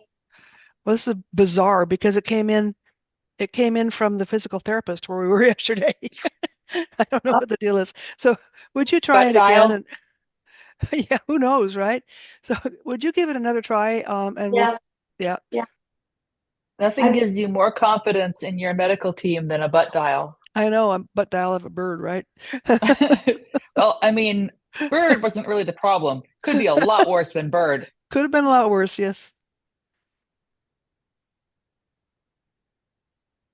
Okay, it came in. Oh, this is Pam's. Okay, Pam, I've got a couple images from you, and If you so with Pam for a second, you can, or okay, I've got these just now that I can send you. okay, all righty. I'll work with Pam then. Pam, Yes, so I've got ma'am. a couple images. Oh, this is a beautiful still life, just gorgeous. This will be really nice to do. That's going to be nice to do. All I did with the last picture, I was just messing with a little bit. There's a couple of little white dots on that blue sphere. Uh-huh. That I just moved it a little bit because they actually point back up to the focal points where I Oh need. yeah, I That's see. just a little thing. Yeah, I But see. okay, so the focal point is the this orange crescent shape, Yes, right? it is. Yeah, you're right about that. So, and I really like the way the design of the shadows come up and around and over. Uh-huh. Right? Yeah. I think Yeah. that's going to be good. Yeah. So lost edges are in here, right? The inner part of this thing. Yeah, and there's a lost edge between the blue object and the orange object. That whole inner dark area is lost. Yes, yes. Okay, so this is what I'm confused about. So you see this shadow on this side. Uh-huh. Is shadows, I'm thinking always have a lost edge. And besides, it's the side of it's turning. But when I look at it, it seems like it should be a sharp edge. Yeah, this is a misunderstanding. Shadows don't always have to have a lost edge. On my demonstration in the video of the vase, Yep. I showed a sharp edge in one place and a soft edge in another place and a lost edge in another place on the shadow side. Okay. So you decide where you want to have a sharp edge based on your composition. Okay, so this would make sense that the outside of this would have a sharp edge, but this side of the shadow would definitely be soft. Yeah, there's going to be a bed bug line and all that. Yes. Now, think about that though, the sharp edge, and Yep. think about if you want to have more variety to that edge because that edge is leading toward the blue ball, right? The outside of this one. And yeah, the outside is leading to the blue ball. Yep. The right edge is leading to the orange crescent. Yes. Which one of those is your focal point?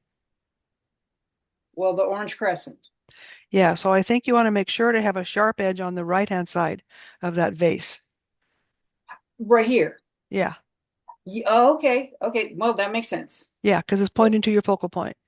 That The makes other sense. one, you can have a varied edge. I think a dynamic edge would be good, not just sharp or just soft, but a dynamic edge based on those little indentations that it has. Like that curve might be a good place to change the edge. Tell me where you're talking about. The curve of what? Oh, I'm talking about the white vase. Oh, okay. That Okay. first edge we were talking about. Now you see how it has that curved lip?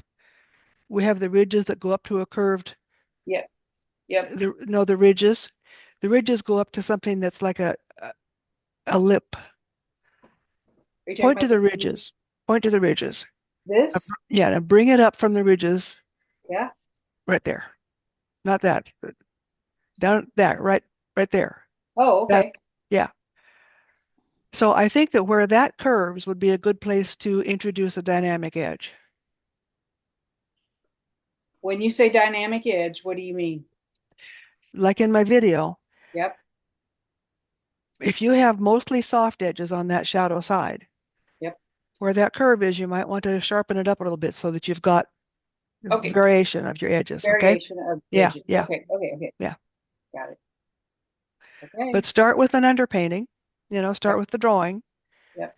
and then your basic colors, Yep. and then finish it next week by painting over it again. Yep. Okay, Okay. good. That's going to be good. Thank That's you. a good thing. Yeah.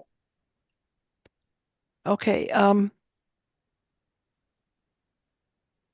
still having trouble seeing, so I don't know quite. All right, Melissa, I got your images. Okay, so I have these two paintings, and I was really interested when you were painting the barn because I think I can use some of that with this Oh, I cabin. think you absolutely could. Yeah, some of those techniques I showed you for painting the barn would absolutely work for that subject. And you've got a good drawing going on there. So yeah, I think you should. So would that mean maybe blending the sky into the roof line on the top here In some areas, yeah. and Or it blending? doesn't have to be on the roof line. You're the person who decides where, you're kind of sideways for me. Could you rotate your phone or your device so that Oh, so you're not sideways? Now it's upside down. Yeah, could I interrupt real quick before you go? Sure, yeah. For underpaintings, I don't know why I can't remember that. Do you suggest raw umber or the burnt sienna? Transparent red oxide. Thank you. Okay. Yeah. Okay. All right. So Melissa, you've got a very good drawing. You decide where you want the soft edges and where you want the broken edges. So it's based on where your focal point is. okay. So where is your focal point? I don't know on this one. I just keep wanting to look into the door. Yeah, I do too, but what really draws my eye originally is the window. This, Yeah. Now the reason for that is because of the contrast. right? The window is your darkest dark and the wall is pretty light.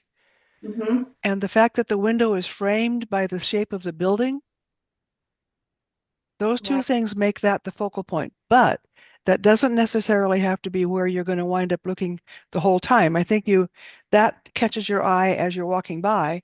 And then when you stop to look at the painting, then you start wanting to go in the door. Because Okay. looking at a painting is an experience that goes over the span of time. Right. So, and how you control your viewer's experience with edges is part of what this class is about, this lesson. Okay. Okay. So the window is going to be the first thing people look at, so you can get a sharp edge there, and that would be a good place for it. All right. Okay. Then you can decide to put, if you want people next to look at the door can have a softer edge to give it some mystery, but right along the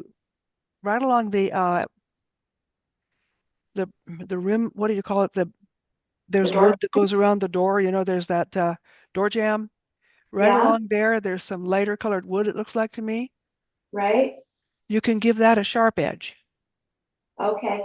See what I mean? And then Yeah. to move the eye over there, the you might want the eye to go from the window directly over to the door, so you could give that corner a broken place or a soft or lost place.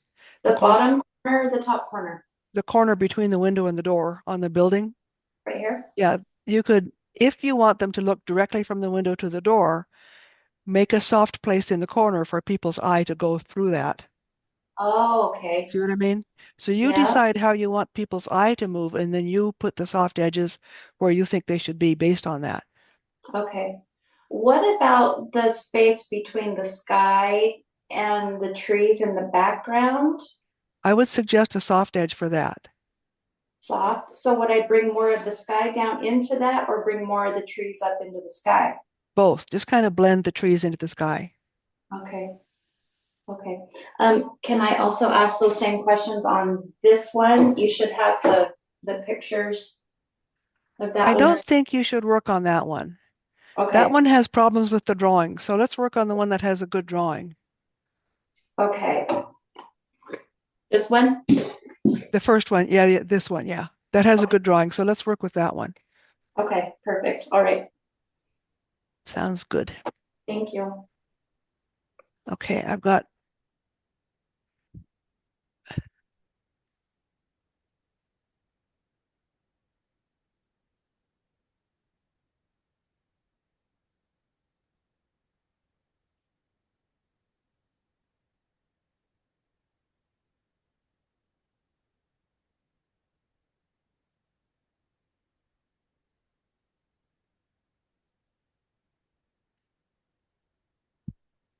All right, so Thayer, you're going to work on that beautiful painting that's on your easel.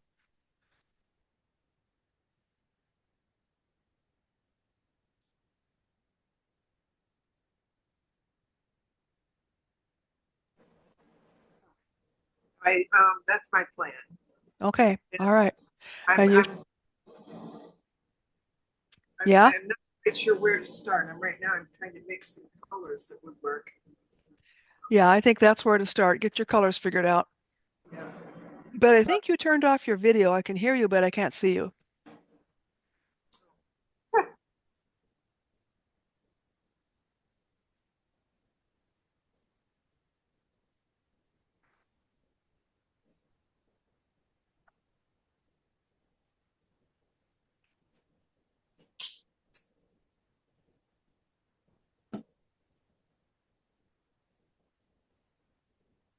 There, I'm back. Yes, you're back. Welcome back. Yeah. Okay. Yeah, I'm not quite sure where to start with what should I? I'm worried about messing up the yellows with the sky, and the sky is such a dominant part of this. And Uh-huh. I put some more trees over here, and I'm seeing that the light will be coming from the upper right corner up here, and that I have slightly darker yellow or greenish little bits of leaves over here, and the texture of the leaves. I'm not quite sure. Maybe the hockey brush, if I could push it on the edge, if it Uh-huh. do leafy kind of texture. I'm not quite sure how to do that. I can't remember what color the sky is in your photo. Yeah, it's really in blue for the most part, and a little bit of lighter at the horizon. Oh yeah, it's a nice blue. Um, I think you should put the yellow in first Okay. and have harder edges where the light is and let where the shadow is, let that blur into the shadow shapes that are below it. Say Don't that try. again. Say that again. Put the yellow on first. Yeah. It's going to go from lighter yellow to darker yellow. Okay. And where the darker yellow is, you can blend it into those shapes that are below it. You can have a lost edge there, Like over here. those building shapes and stuff. Oh yeah. Okay. Just let it blend into that. Put the blue sky on after you do that, and I think the sky should be pretty much hard edged. So I would be putting a whole lot of sky holes. A lot of sky holes, yeah. Yeah. And you And might even want to let the yellow dry before you do that. I really like the way this looks right now. I like the way the buildings are right now. yeah, I changed them from what the picture says. Yeah, This I think they're really, really nice, and I kind of like you to let them stay transparent like they are, you know? well, I was thinking about can I put in some of those things that are going to be just sort of sitting there. This is pretty obvious what I'm going to be doing over here. I There's kind of don't think it needs any more definition than it has. I really like it just exactly the way it is, and you could use that same color to darken the leaves. The shadow area of the leaves could be that same value and just let them blend in together. And the only color you'd have to put on would be the yellow where the leaves are in the light, and then the blue of the sky over it after it dries. I think that would be very successful. what do you think about the ground? Leave Ground it here. the way it is. Even the tree trunk and the branches, the buildings and the ground and the fence and everything, I think it'd be awesome to leave those the way they are.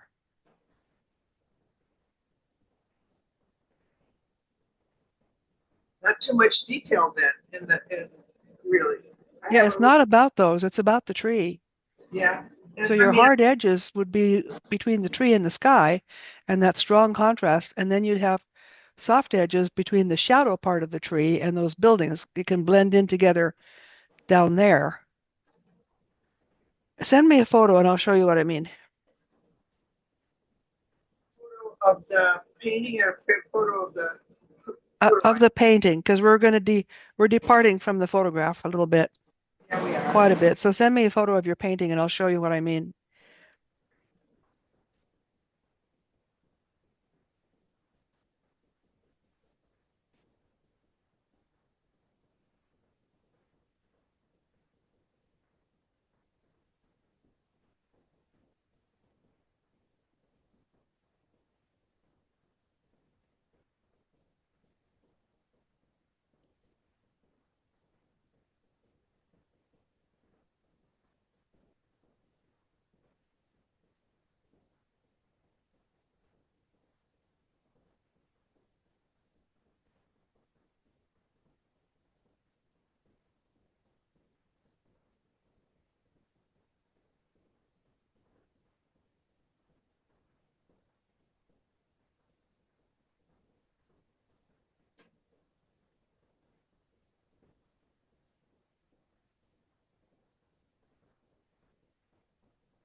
I sent it by email, Okay.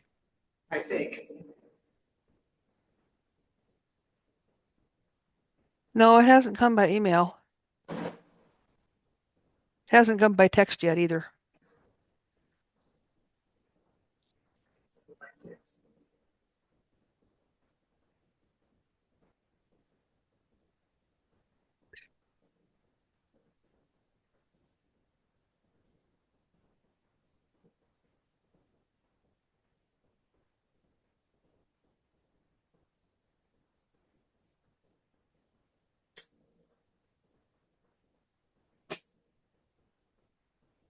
Trying to send it by text this time. Okay. Maybe.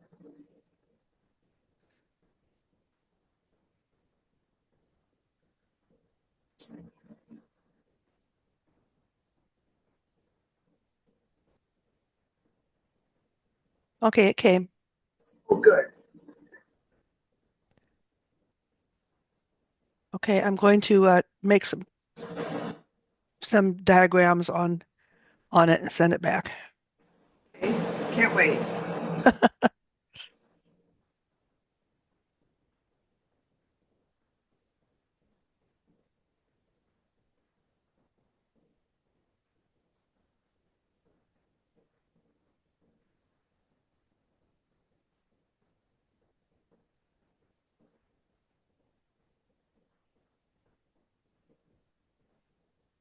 And I don't know what color you're going to want to use. I'm just kind of showing you the general idea.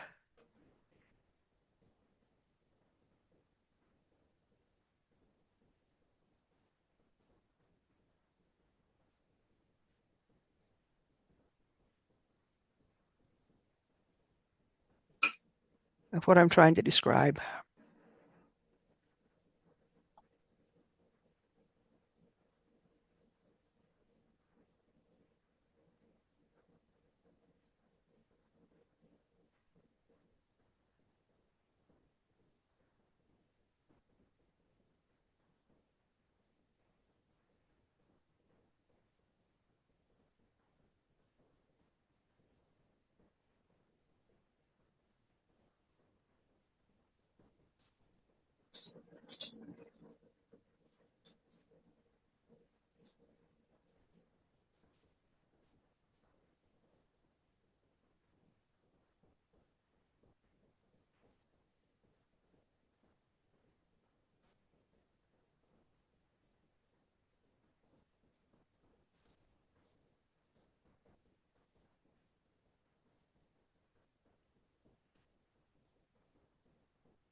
Okay, I'm going to send it back.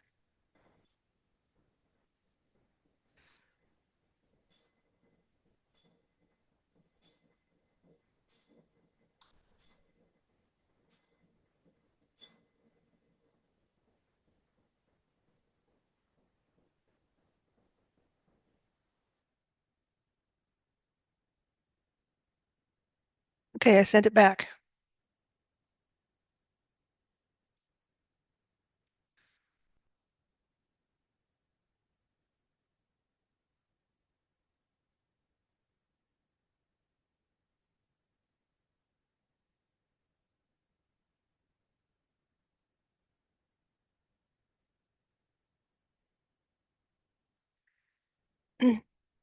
Tatiana, while we wait for Thayer, let's go ahead and take a look at what you've got.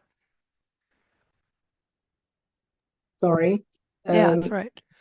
Yeah, I started to draw. I'm a bit lost. I realized that actually, wait, I don't know higher. Um, um, I didn't make it totally. I made the bird a bit bigger than it's supposed to be in the drawing. I'll have a little bit less water, I think, than Well, there. you made the word bigger than it looks in the photograph, but is it bigger than Yeah, it's supposed to be? Do you want it bigger? yeah, I don't mind having it bigger. I don't You mind like having having it it bigger? bigger. Yeah, I Yeah, think that's a good idea. Keep it yeah. bigger. Yeah. It's just a bit closer up, and I'll have a little bit less of all the water. Yeah. But I thought the water is a good texture for me because I just realized preparing my palette that I'm a bit lost. I've been working for years with acrylics Yeah. that dry very fast and over whom you can wash over quickly with other colors and transparencies Yeah. and, Yeah. and dispose the thing you want to. And there is a big effort for me to, I first have to rediscover how I have to mix my colors to get the right tone I want. Yeah, acrylic and oil are completely different. They used to try to advertise that acrylic could be used as, either Yeah, oil or watercolor, but it's its own thing. It is a totally different thing that involves totally. lots of glazes and transparencies. Oil can also involve glazes and transparencies, but it takes longer. But the advantage that oil has over acrylic is that you can blend things. Because it doesn't dry so fast, you can blend things. Yeah, so that's what I'm doing, and I'm first preparing my palette right now, Yeah, I and see you have the I'm primary triad on there. yes, and I'm trying to. I put some crimson, but I realize I don't have the right red unless I mix it. Maybe if I took some orange hue, I can mix it with the crimson, and I can get the red I want. I don't know. I have the red. I have the permanent red here. Too, Yeah, the this one. crimson is kind of a bluish red. Yes, exactly. And I have a deep hue. I can use this one. Wait, this one. But it's Um, probably very different inside. I have to look what's inside. Oh no, that's the good one. That's the one that has a little bit of it with the orangey. I can okay. mix it with yellow for Yes, the red part of the bird and the that'll eyes. work. Yep. I can put some of this, and I'm not putting too much in the beginning, although I can use it everywhere in the water too. Yeah, you can. Um, do I start with the bird and then I come in with the water? You can, but if you want to do that sort of scraping the water down like that technique, you would have to do the water first and just let it go over the bird and then wipe it off where it goes over the bird. Oh, That's oh something you yeah. can do with oils that you can't do with acrylic, and it's a pretty good thing to do.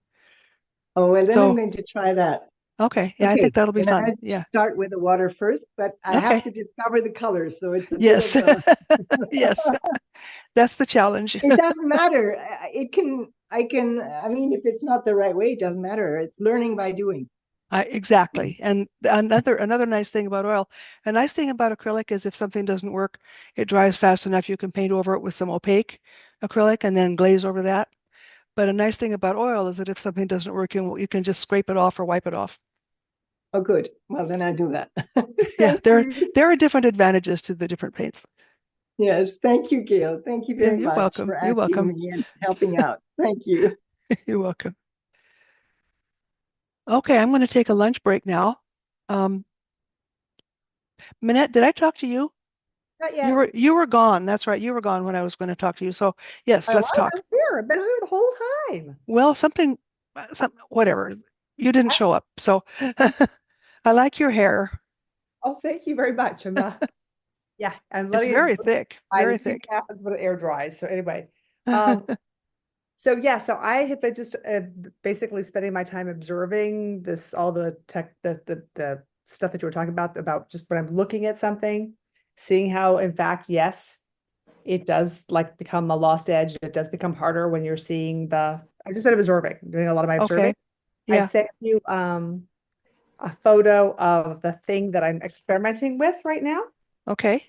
So, Okay, I see it. Oh, yeah, nice.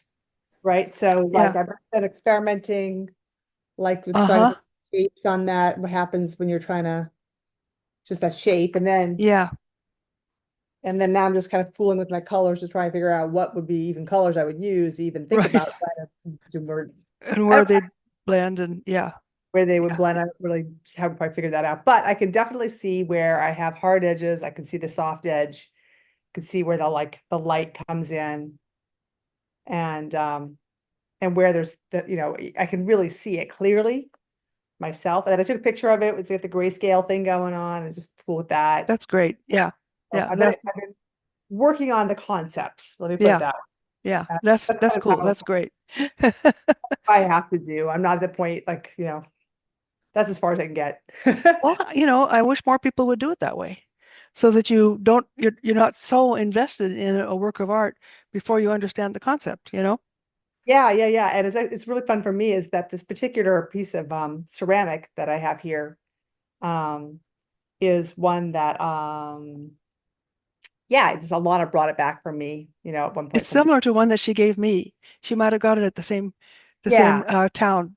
yeah, yeah, yeah. It's probably Tajimi. That's where she goes. That's the big ceramics town. Yeah, Um, and so it's nice because it's actually the work itself already contains a lot of the concepts that you've been talking about.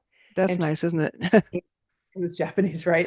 Yeah. It actually has like this concept of the variation built Mm-hmm. in. Shape is irregular. So Mm-hmm. it's interesting. So it's regular but irregular at the same time. There's plenty of interesting things, but there's the form of it is actually there's enough structure, but then the Yeah. rim is kind of irregular, and then the color is done is sort of irregularly as well. So Yeah. Yeah. it makes an interesting piece. Yeah, And absolutely. Fun to anyway, paint. maybe it's become more art appreciation than anything. But hey, if No, that's all actually, I you're want to doing do, a wonderful job. huh? You're doing a wonderful job. I love what you're doing.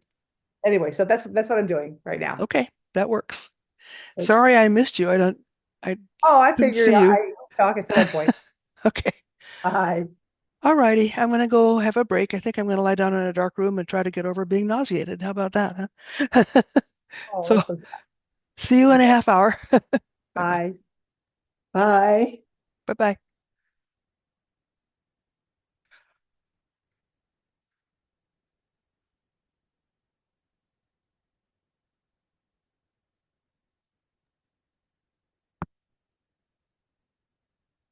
Hey, Tatiana.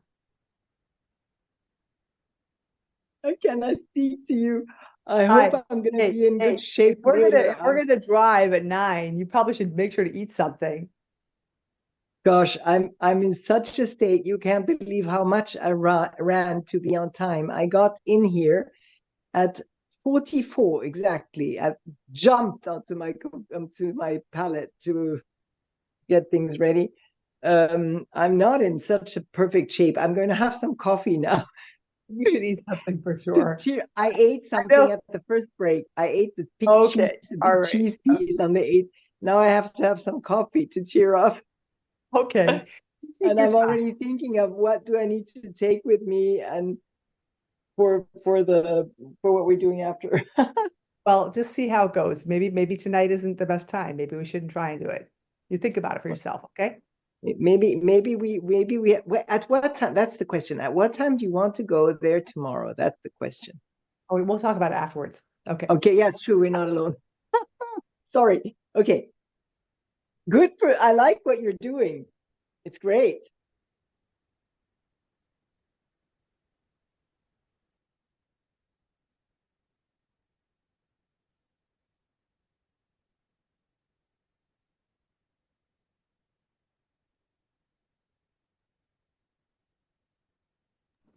Are we having the lunch break now?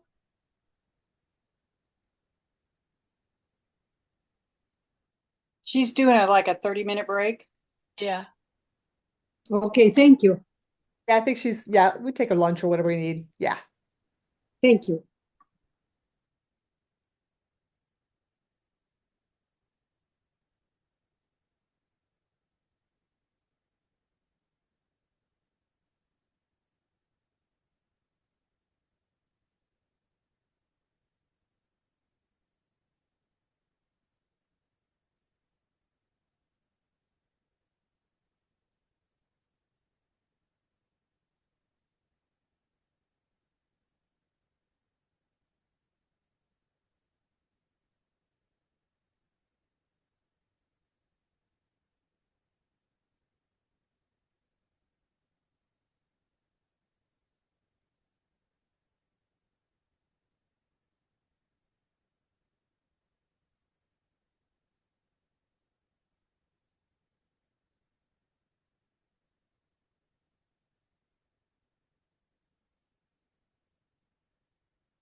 All I could eat was crackers. I spent lunch break in the dark room eating crackers. Got all kinds of vegetables. Oh, good. Okay. Tonight I'll feel better. Oh, $1 per chicken cheaper buying frozen whole. that's incredible. I mean, it's actually half price. Like Yeah, good, good.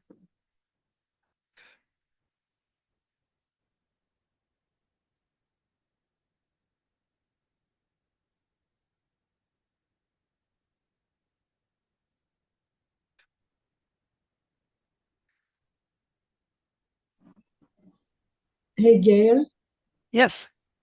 I will actually go and work on the painting with the girl.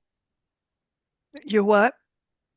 I will go and work on the painting with the girl that we discussed earlier on. Okay. I hope your medication helped you with your migraine. It did. Yeah. Just lying there in the dark. I ate some crackers. Yeah, thank you. And drink a lot of water. And drinking a lot of water. I've got it here.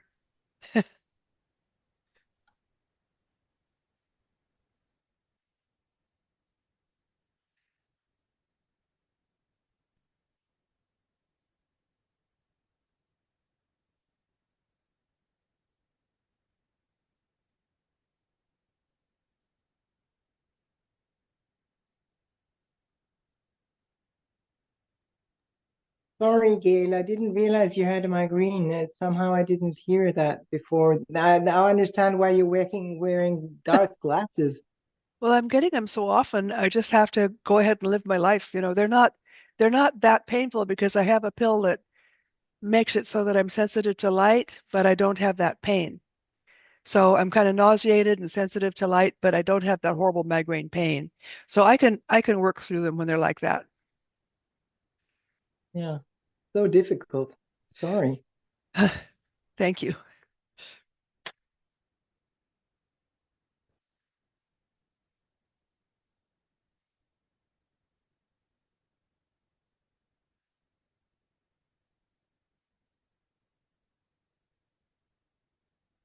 Melissa, you know that picture of the peaches that you did in Derek's class?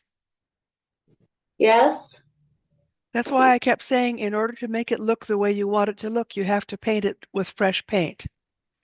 Um, Paint the peaches and the background with all fresh paint because that's how you get the variation in edges that Derek got. Yeah, I definitely, it's practice, right? I know. Yeah, yeah. So mainly understanding about the edges is a really big deal. It's hard to make yourself do that, but once you get past that hesitancy, your paintings will be amazingly much better. Hopefully I'm getting there. Just keep me Yeah, on it. yeah, yeah.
So Melissa, that line along the riverbank, Yeah,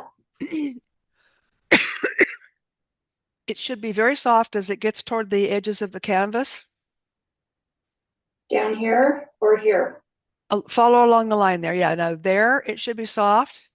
Follow Okay. along back toward the right-hand side, and that should be soft. Now it looks to me like that is soft. Another Yeah. thing, the river may, or it might be a ditch or something that is naturally very straight, but you still have to break that line up.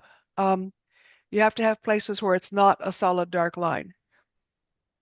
Okay. So it's a marsh. So should I bring like some out in here, maybe?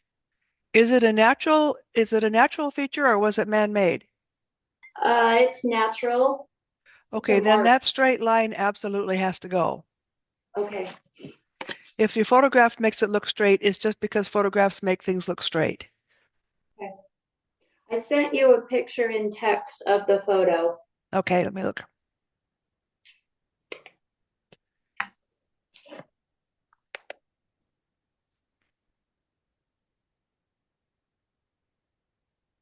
Yeah, it's looking straight because that's what photographs do. Okay. So you have to use your imagination. You can barely see. Let me show you. I'm going to show you where you can barely see where the marsh undulates a little bit. And then you make that undulate to the point where you can see it better.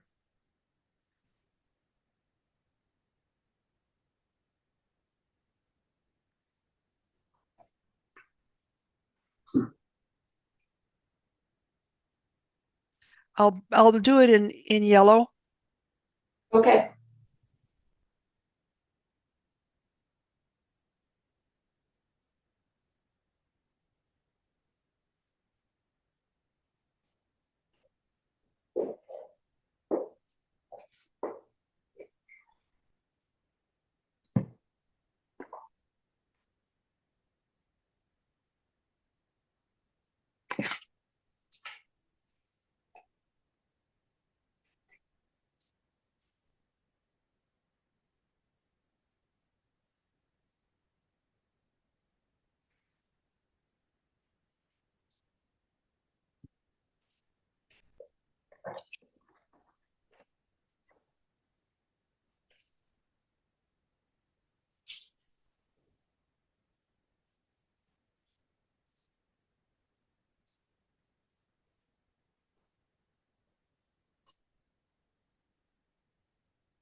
Now the marsh probably actually undulates more than that. Oh, yeah. This is why you need to do sketches as well as photos. When you're on location doing a sketch, you can draw it accurately. And then when you're working from your photo, you'll know what it really looked like. Okay. But I'm trying to sort of imagine what it probably looked like based on what I can see here. And then you can make it undulate even a little bit more than what I showed because it probably does. It being a natural feature, it probably does. Okay. Yeah, I can see where I've made it way too straight. Yeah. Okay. I'll work on it. Okay. And with your Thank you. edges, you can pretty much do that with your just by overlapping the paint. Overlap your greens and your darks and your water, and then pull some of it out more the way you think it would look nice. Okay. So pull some of the green down farther. You're going to have to, if that has to be wet, all of that is going to have to be wet. Is it wet? The darkest color is wet. The green is not. You're going to need to wet both of them, the Okay. dark and the green, put fresh paint on both, and put fresh paint on the water. Oh, okay. And then you can pull them together with the pattern that you want, the pattern of darkness, undulation, and edges that you want. You can control it if you do that. If you don't do that, you won't be able to control it. Okay. Ugh, lots of work. Okay, Yeah. thank you. Well, it actually takes less work to just paint over that and then do it right than it will to try to fix it? Yeah, count my losses and just go for it. Yeah, and that's actually a good place to be in a painting when you have something that absolutely is not working. Then you just can say, okay, this isn't working, and you just throw up your hands and do something else, and that generally makes it work. I'm to that point now. Good, that's a good place to be. Okay, thank you for your comments. You're welcome. What if you're at the point I'm at where you finally finished your drawing and only just now realized that you've been working with the wrong piece of paper? Ooh, that's heartbreaking. Oh, my word. Yeah. Dang. So now it's like, do I continue to use this paper? Because the paper is perfectly good. It's just not the aspect ratio I wanted, and now it won't fit in like standard frames. And I can't be sure that it would have been better if it was the aspect ratio I had planned. Well, doing the drawing and then finding that out, and what you need to decide, do you want to go with the sunk cost fallacy or not? What if it would be better if it was in a narrow aspect ratio? It might. Look at it in the mirror.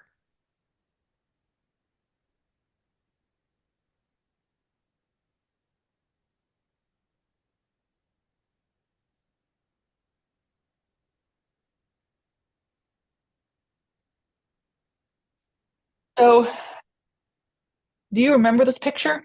Yeah, I remember the photo. You remember how there was signs on the right, like a round red sign? Uh-huh. That I'm realizing was only really visible because of what cameras do to perspective. Yeah. And so if I wanted to include it at all, it was gonna have involve kind of making things a little tight anyway. Or just letting it run off. Well, to have it at all, really. Yeah, yeah. Let I me mean, look at your photo and see what I think. yeah, I'll send you I guess I'm not completely done with the drawing, but I mean, I'll send you what I'm talking about. It's not that big of a difference. I need to get my phone. I don't know where it is.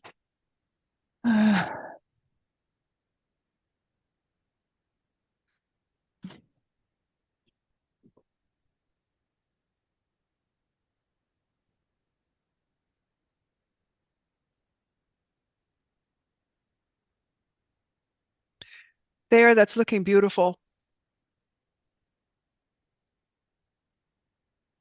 Really looks nice.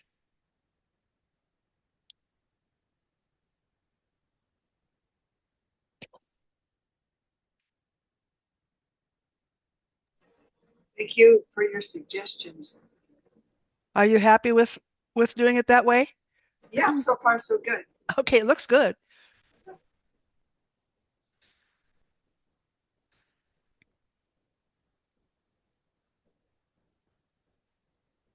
half wondering if I might leave the yellow just like it is and let it dry for a week and come back with the sky color. What do you think? Oh, say again? I'm half thinking about it might be good to leave it yellow for today and let it dry up some and then put the sky in later. Yeah, I think that's a good idea. That Okay, way you good. don't risk mixing it. Yeah.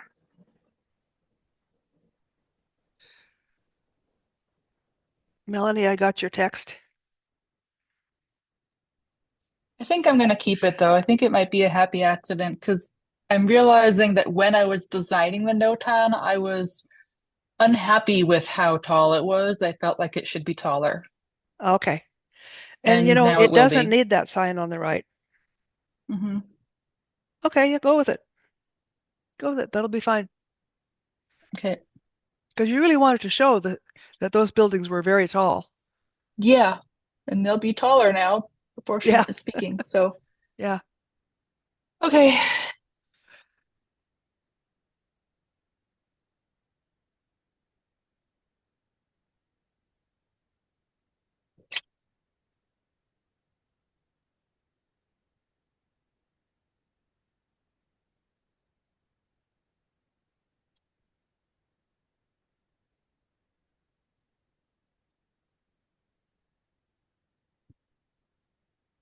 You're on the right track, Melissa. I'm just going to try and go with my head and what's in my head with it and understand that I need to make it. So, Yeah, okay. Yeah, you're on the right track. okay, thank you.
Hi, Ma.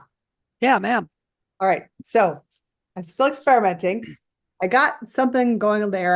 I tried to do get the light on there, the whites, and experimenting Yes, with things. And then yes. now I'm back to playing with how to get lemons, my textures for my lemons to have something more interesting. So I'm Oh, trying yes, sponges. I'm trying yes. different kinds of things to see what I could get for interesting texture for my lemons. How textured is your paper? Oh, my paper is just cheapo, whatever paper. I mean, It's it's just just, smooth? Okay, all yeah, right. yeah. I know. I need to get better paper, but yeah, that's supposed to happen. Well, But you'll have to make the texture then, rather than just letting the paper do it. yeah, exactly. That's what I'm trying to do. So I'm Okay. trying a sponge Oh, nice. Yes.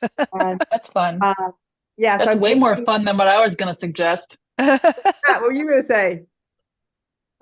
Finding a round brush and dabbing it. Yeah, I have the brush that you gave me. That's kind of roundish at the tip, right? Yeah, but it's way harder to do it that way and very painstaking. And if you have a cool sponge, that's more fun. Yeah. So I'm kind of trying to think about how to mix those concepts that we were learning last week. I am still Yeah. having a hard time trying to figure out how to get a darker shade for the shadows, like how to make the shadow happen. With I'll tell purple. you first thing that you one of the major issues that people have with watercolor is getting enough paint. If your Yeah. paint isn't getting dark enough, then it's because you aren't picking up enough paint. Okay. And so the two ways to fix that are first wet your pigment that you're going to use, drop just plain water on it, and then just leave it there to soak Okay. in for a few Yeah. minutes. And then if that's not enough to moisten it, to pre-moisten it for you, get like a cheap, stiff brush. This is my horrible Crayola brand drugstore brush that I use Yeah. for this purpose. And I use that to really scrub at the pigment, to dig up the Okay. pigment into the liquid to prepare it for my real brush. Okay. All And right. what about, are you also interested in getting shadows on those lemons? Yeah. I want to get some shadows because I'm trying to make that concept that you're talking about because it there's a like at the bottom of it, it's very shadowed. So it Yeah. really, like it's going to be the same as you were talking about as it goes into the surface and has a shadow that looks, it's dark, right? Yeah. So so I'm just trying to figure out how to make that happen. Like, 'cause you had a whole slew of a range of different colors that you could pull Yeah. up on the palette. And I'm just kind of trying to figure out how I'm supposed to do To that. darken lemon, to darken yellow, you're going to need to, at least with oil, you'd add purple. Oh, Um, okay. Melanie, is that what you do in watercolor? Often, yes, not always. It can be greenish in watercolor to do purple, but Manette, do you have amethyst? I think I Is do. is that one of Yeah, the colors I gave you? I That think is so. that particularly works well as a shadow for yellows. Okay, perfect. And a shadow for green, a greenish tin. Well, here's the thing, has, the yellow is one of the primaries and the purple is made up of two other primaries, red and Right, blue. right. If your purple has too much blue in it and not enough red, your darker yellow will shade toward green. If your purple has too much red in it, your darker yellow will shade toward orange. So it's a matter of balancing the red and green in that purple, but that's how you do it. You mix all three red, yellow, and blue, you mix all three primary colors together. That's in terms of color theory, that's how you get the shadow. Um, Shadow for so the it's green dish. so as far as pigment, you might want to make some experiments to find out which pigment looks more like shadow and which one. I mean, you might have browny areas on your orange shadow, and you might have greenish areas and purplish areas. That would be kind of interesting to have all those different colors in the shadows, you know? Yeah, yeah, yeah, yeah. I'm happy with the way I figured this thing out, though. I'm happy how I got that. Yeah, that worked. That one, Mhm. I Yeah, got good that. color, good colors. Yeah. So I was able to make a make the white thing like you're talking about, make a dab of light color to make it look like it's curving and the Yeah. light. Fun. Yeah, So it I'm getting worked. there. The experiments are working. I'll Yep. obviously continue to work on this next week if we're doing the same thing. Yeah, we are. We're going to continue next week with what we're working on now. Okay. Yeah, I'll just keep on going. I learned a ton. It was awesome. That's So great. as That's I did great. last week too. So, and Melanie, I could definitely see the nature journaling becoming a thing. Nice. Yeah. You could see nature journaling becoming a thing. For me, yeah. Yeah. Because I noticed that that's just kind of what I'm really into the observing part of it. And then I was trying to figure out how I could have nature journaling be part of one of my classes or be one of my classes, but I don't think you can really do that with oil paint. I think it has to be other mediums, you know. So I'd have to drastically make everybody buy all new materials. I think you could do it with oil. I think we could brainstorm that. I can, right off the top of my head, I can think of at least two ways you could do it. Oh, okay. All right. We'll brainstorm that. So yeah, That'd be we should fun. if that's something you're interested in, then we should brainstorm that and we'll have lots of ideas. Well, I was thinking for the springtime, we could go out. I mean, obviously you'd have to do it on your own, or with, you know, Manette and Tatiana could go out and do it on their own, and whatever, go out and sketch during the week, and then we could complete it in class or something like that, you know, or Yeah. bind it into a book in class or whatever. It could be combination drawing and bookbinding class. That would be a Well, great putting it in a idea, three-ring Jen. binder was one of my ideas. Yeah. How's it going, Tatiana? I Not. think today it's not that, it's my head is everywhere except where it should be. Oh, I have an appointment with your dear daughter after we finished, and I really want to get that done with you her. really want And that to so be happening. I got my things together, and actually I don't have a headache like you today, but I have a horrible sore back. I don't know Oh, why. I Oh, woke up with something in the middle of the back, and I'm still not rid of it totally. So oh I'm dear. having That's I'm shoulder happy really back because issues too right now. I prepared my colors. I'm super happy about that. I good. was just wondering how am I going to get it on this this you told me to use this. Yeah, just use your palette knife or, you know, to get the varied. Now I noticed that the water has some variation in the color as those streaks go down. So look at your picture, see how wide you want each color to be. Let me get my tool. Um, like if you want to have this much brown, that much green, a little tiny bit of yellow or whatnot, a little, put the amount you want, the width you want on this thing, right? Good, good. And Yes. then just put it all on the painting and then come back and wiggle it like that. Oh, I just want to do this for a try. I do it now. Yeah, just do an experiment. Now, it doesn't matter if it's not the right colors. That's what stresses me out. Never mind, I can have a purple water. It doesn't matter. Okay. Okay. It's just I want to try. I just want to You just try want to this. experiment and try, see what Yes, happens. Yeah. exactly. Purple Make water sure is to use valid. it is purple water happens. It Um, is because we have the sky coming into it, of course. yes, yes. So it But doesn't use have to be enough. like my photograph. That's what I mean. It No, doesn't that's have the to be whole like my point. photograph. It shouldn't be like the Okay. photograph. Use enough Okay. paint. Put lots of paint on that edge Okay. of that tool. Okay. Well, I'll just use all the paint I put on my. Okay, there you go. All the mixtures Oh, you made.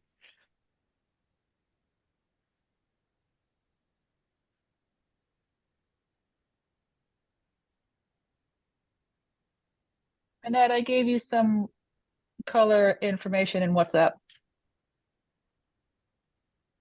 thank you. There, I really like the found way the you're using the amethyst, brush.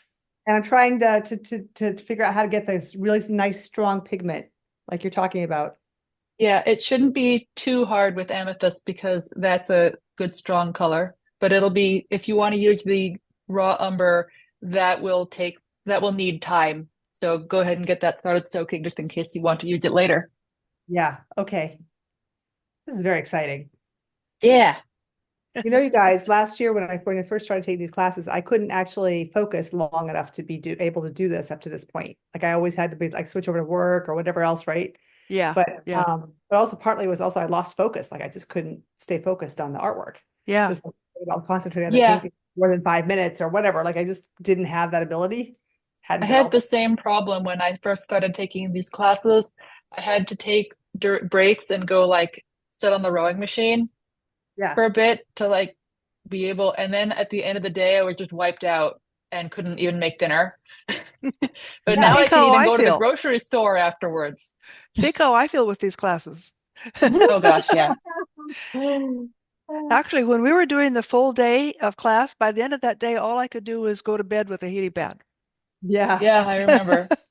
And the stop for McDonald's French fries on the way home was very important. It was. I could get that. I could Critical get that. refueling. Refueling. Hey, Yeah. dog. I broke into There's these. I Maggie. broke into potato chips. Oh, there Oh, you go. Yeah. Which I will tell you is not as high in saturated fat as you might think. it's Well, quite low. I Potato chips rely aren't on. nearly as bad as we've been led to believe. The I main issue is know, portioning. seriously. Yep. I've been I was looking happy to at hear that. whether potatoes count as a vegetable because I'm supposed to be eating these vast quantities of vegetables and my stomach just really can't take it.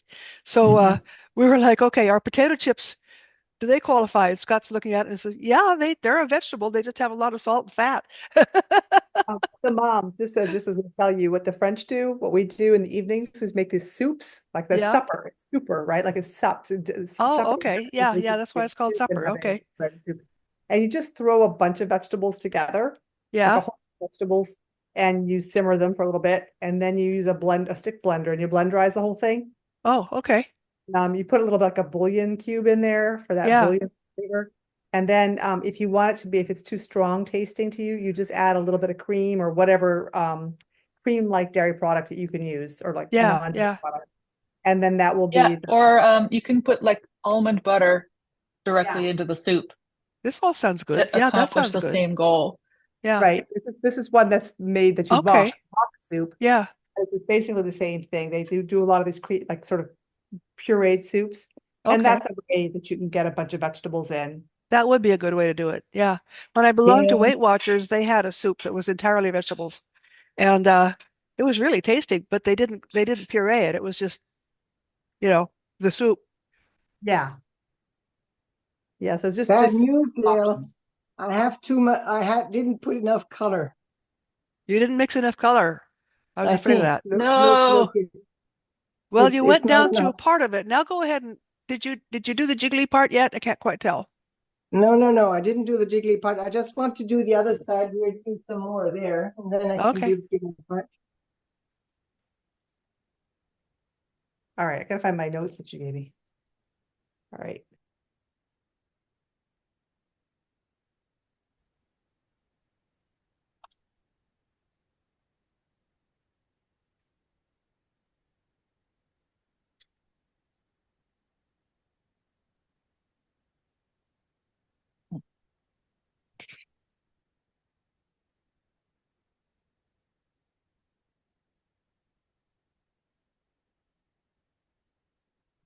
Pam, I really like what you're doing. Thank you. Yeah, I like the drawing. I've been watching you do the drawing, and you're doing a good job. Okay, thanks.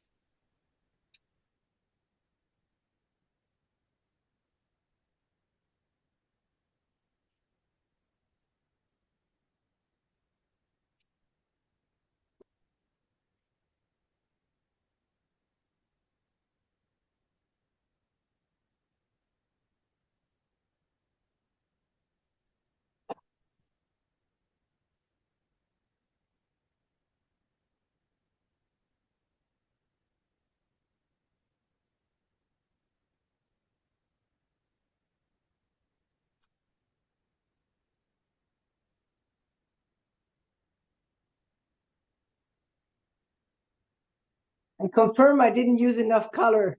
Yeah, it's hard to use enough color, but look, you got the jiggly part. That's exactly what I wanted you to do. How do you feel about it? I love it. Because But I looking at the photo, it looked to me like that's how you would render that, you know? you have the photo here. Uh-huh. I don't know if you see it, if the focus is right, but there are lots of lacks of paint here.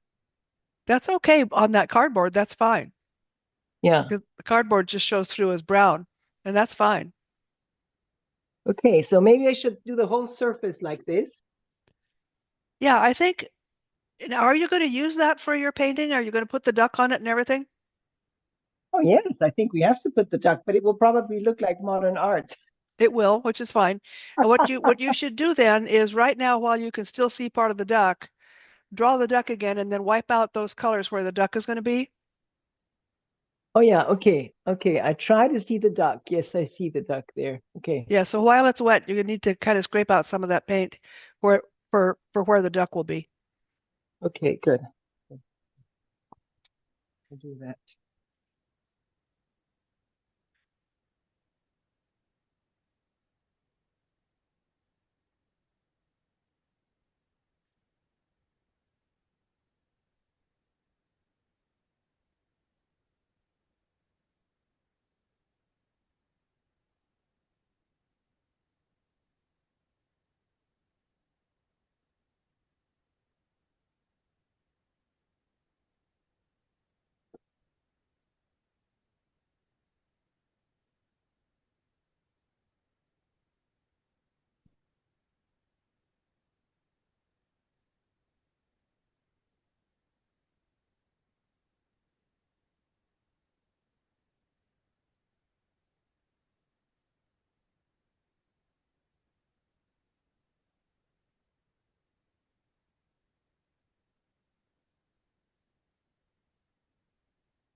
So Melissa, the did you also paint the water with wet paint?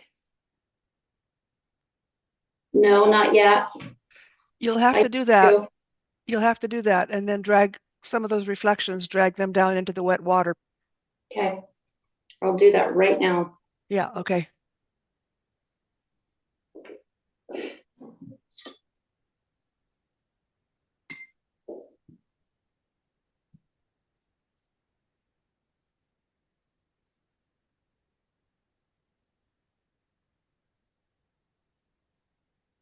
All right, Melanie, I finally got dark colors. Yes. Yes. Nice. You know, I'm thinking, Minette, with your sponge, it might be interesting to put the yellow on with a brush and then use your sponge to get the texture in a darker color. I was trying to do You're that actually too. Experimenting considering with, that yourself, huh? I was excited about that. I have to figure that part out where like, yeah, like it would need to be, I put like a lighter underneath and then a darker on top, right? Yeah, I believe so. Is that usually the way it's done in I have, watercolor, Melanie? Lighter underneath and darker on top? Yes, it's very difficult to put light on top of dark. yeah. But I definitely got the color right now about in terms of the dark colors, so that's really helpful. I remember I used to be able to do that with the Crayola palettes. I would forget that I put water on it and then cut super dark for Yeah. that when I was a kid. Yeah, and when you're a That kid, came back. they give you the stiff bristled brushes too. Yeah. Yeah.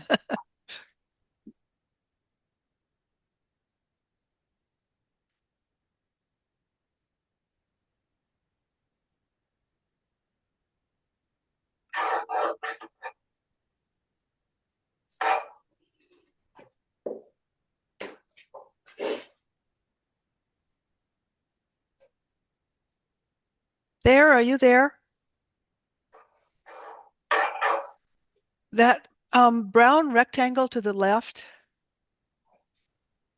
that it doesn't look like it's part of the rest of the painting.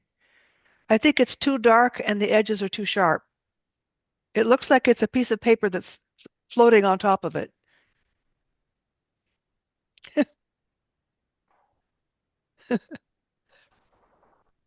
I was thinking the same thing. I was getting ready to put a roof on it.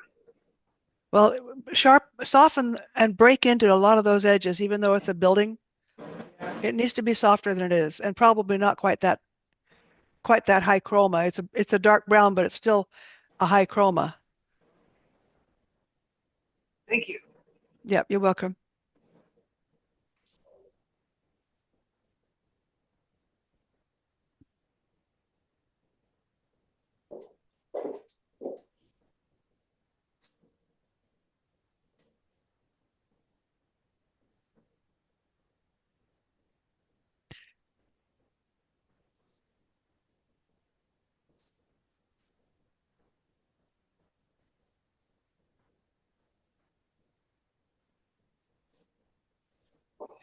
Minette, have you seen Maggie here?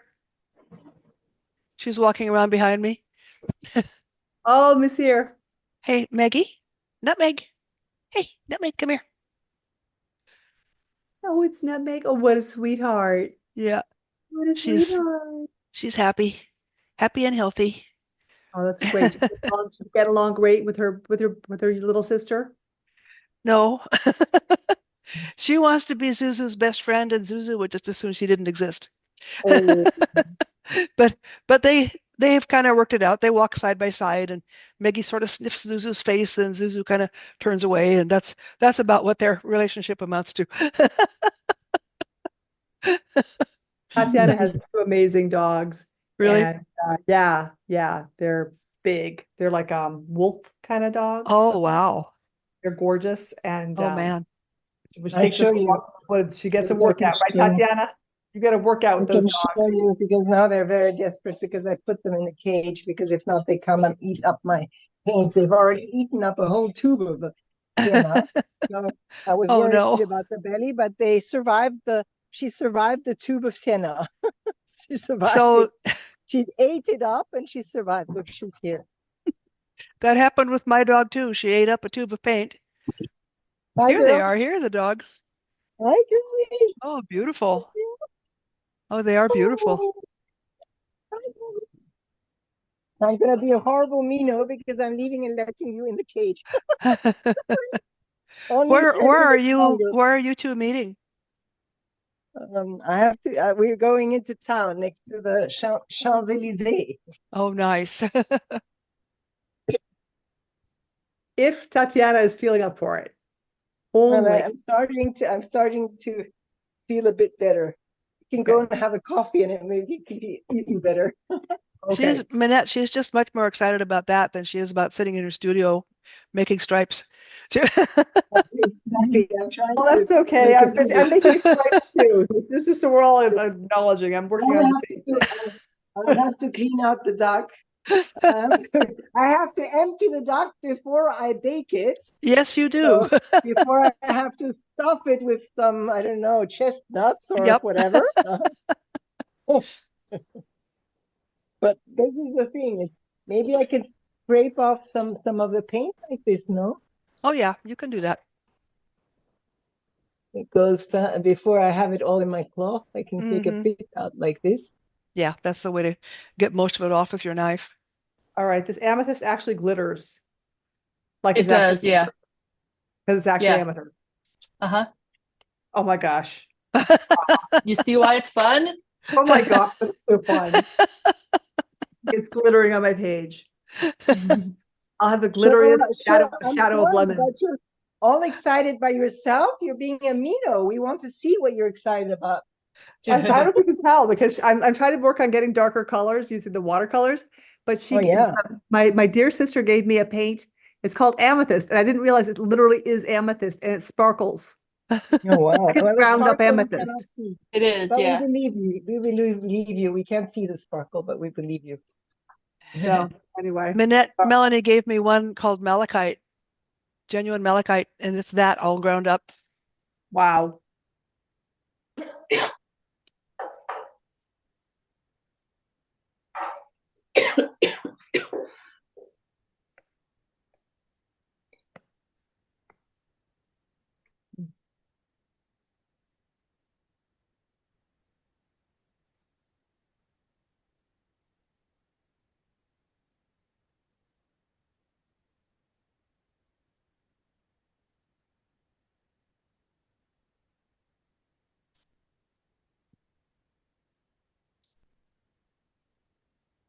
How much training, Melissa, have you had in perspective drawing?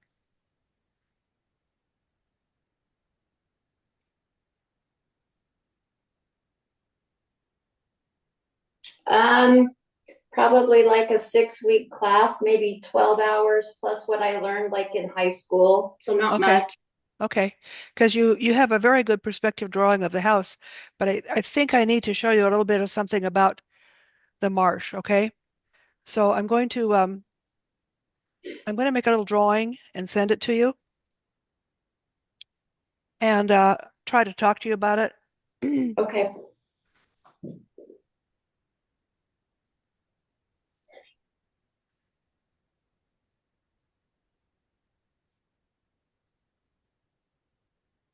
You know about ellipses? Did they tell you about ellipses in your perspective class? No. Okay, I will show you. I'll need you to, I have to get some paper towels. I'll be right back.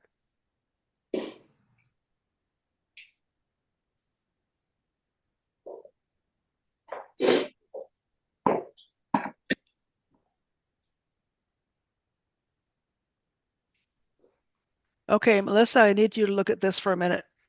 Okay. You see how I'm holding the paper towels and all you can see is the circle? Right.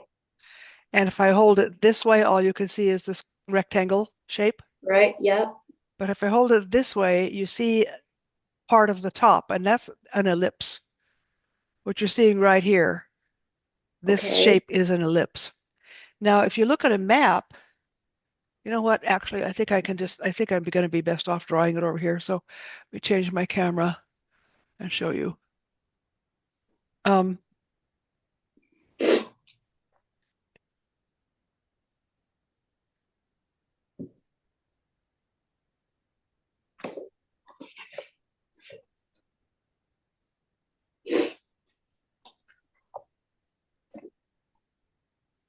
if you look at a map of a river, it goes like this. And you can see it doing this on the Yep. map, right? And that's like looking at the paper towels from the top, right?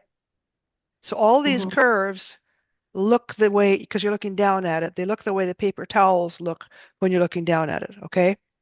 Okay. Now, when we're looking sideways at the paper towels, we have the ellipse here, right? Uh-huh. There's the ellipse. Same thing happens with bodies of water and with roads and with things like your marsh and the little things that are sticking out into the marsh. Mm-hmm. This shape right here becomes flattened. See that? Yes. So those little things that are sticking out need to be, think of them as ellipses. So it's like this. Ah, so they have to be flat on the back side. They don't have to be, they have to be like that instead of like that. Does that make any sense? Yes, and I can't figure out how that looks. It comes out this way, and then it would come out this way. Hang on a second. Let me get to where I can see you better.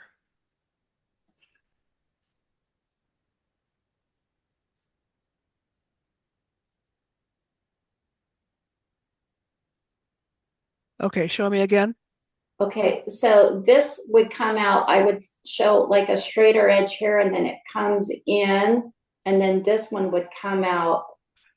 Well, each kind of- one of those is going to be an ellipse. One of them is a bigger ellipse and the other one is smaller. And this one would be like down to here and then come back up, right? And then come in. Something like that, yeah. I see what you mean. And then these would be shorter back here because they're farther in the distance. This would be a little bit taller, right? The Yeah, grass. they would just be smaller all the way around. Because I think that is kind of throwing this off a little bit too. Yeah. Okay. All right. I think I get that. I get that idea. Okay, good. Now wish me luck as I try and implement it. So this, like, if you're looking on this though, since the light is coming from this direction, Uh-huh. then it's going to be brighter over here and then darker in this area. Yeah, each ellipse will have a light side and a darker side. And then it'll come in darker here, lighter here, darker through here. Yeah. Okay. And the edge of that thing generally is going to be soft because of the grasses. Like between the water and the whole definition of it will be soft because the grasses are automatically a soft edge in nature, you know? So are you talking about the edge between the water and the grass, or between where it shows darker shadowed grass and lighter? Between the water and the grass. Okay, so I just need to blend up. Drag some of that paint down with your hockey brush. Just drag some of it down. The water is wet now, right? Yeah. Okay. So when you get the shape right, after you get the shape right, then drag some of that down into the water. Okay. All right. I see it. I can see it and I know exactly what you're talking about. Okay. I gonna hope I can get it right. Okay.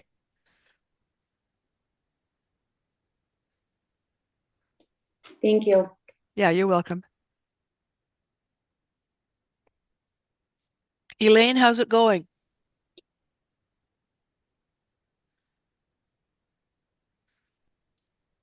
Gail, do I need to wipe more off?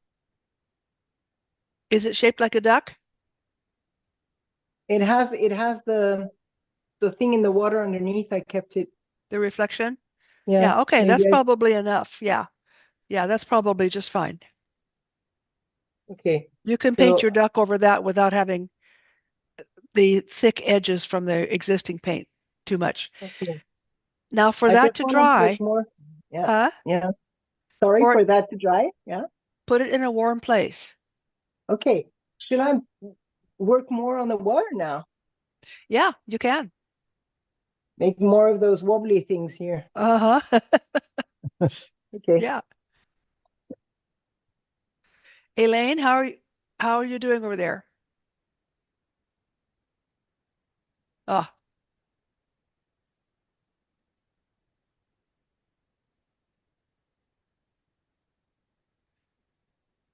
I was trying to remove my sound with my finger, oh.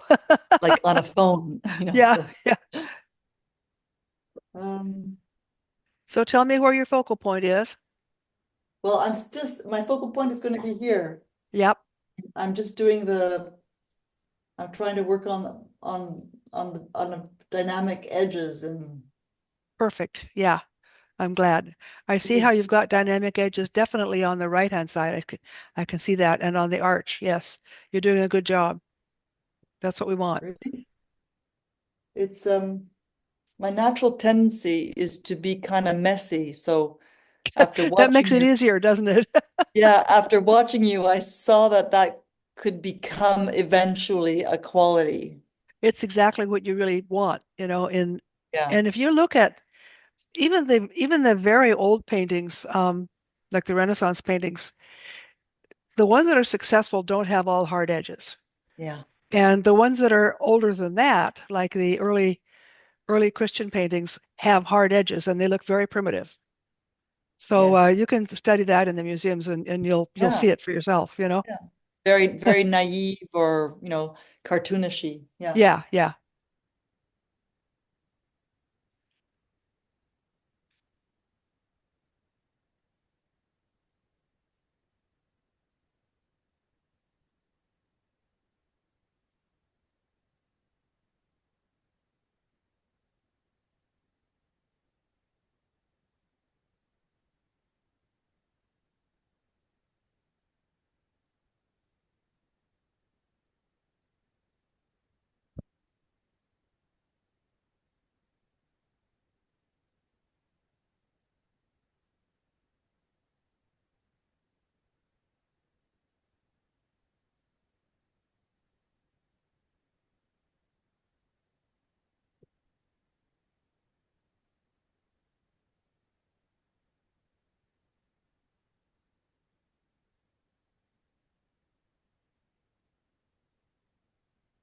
Food is ready, honey.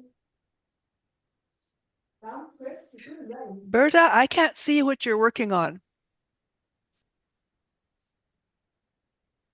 Sorry.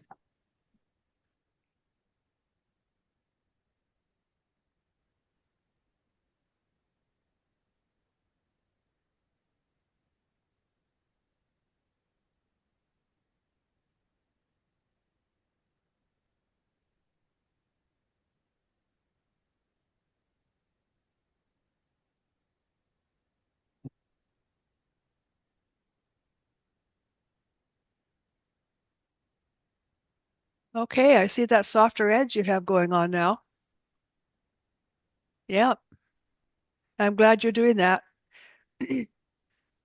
Uh-huh. The background is one of my favorite things in that painting.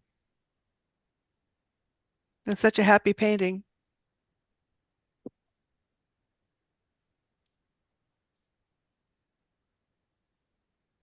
Berta, if you're talking, I can't hear you.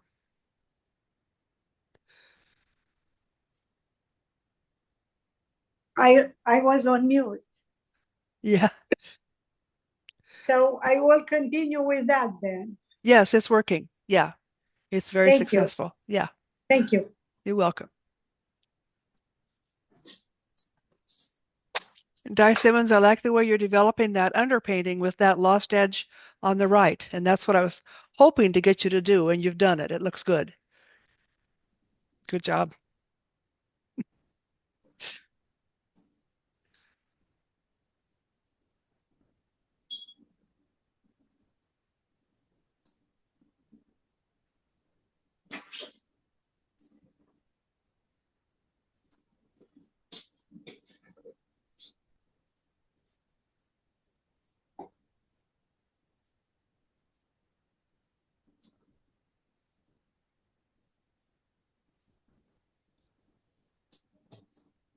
Hey.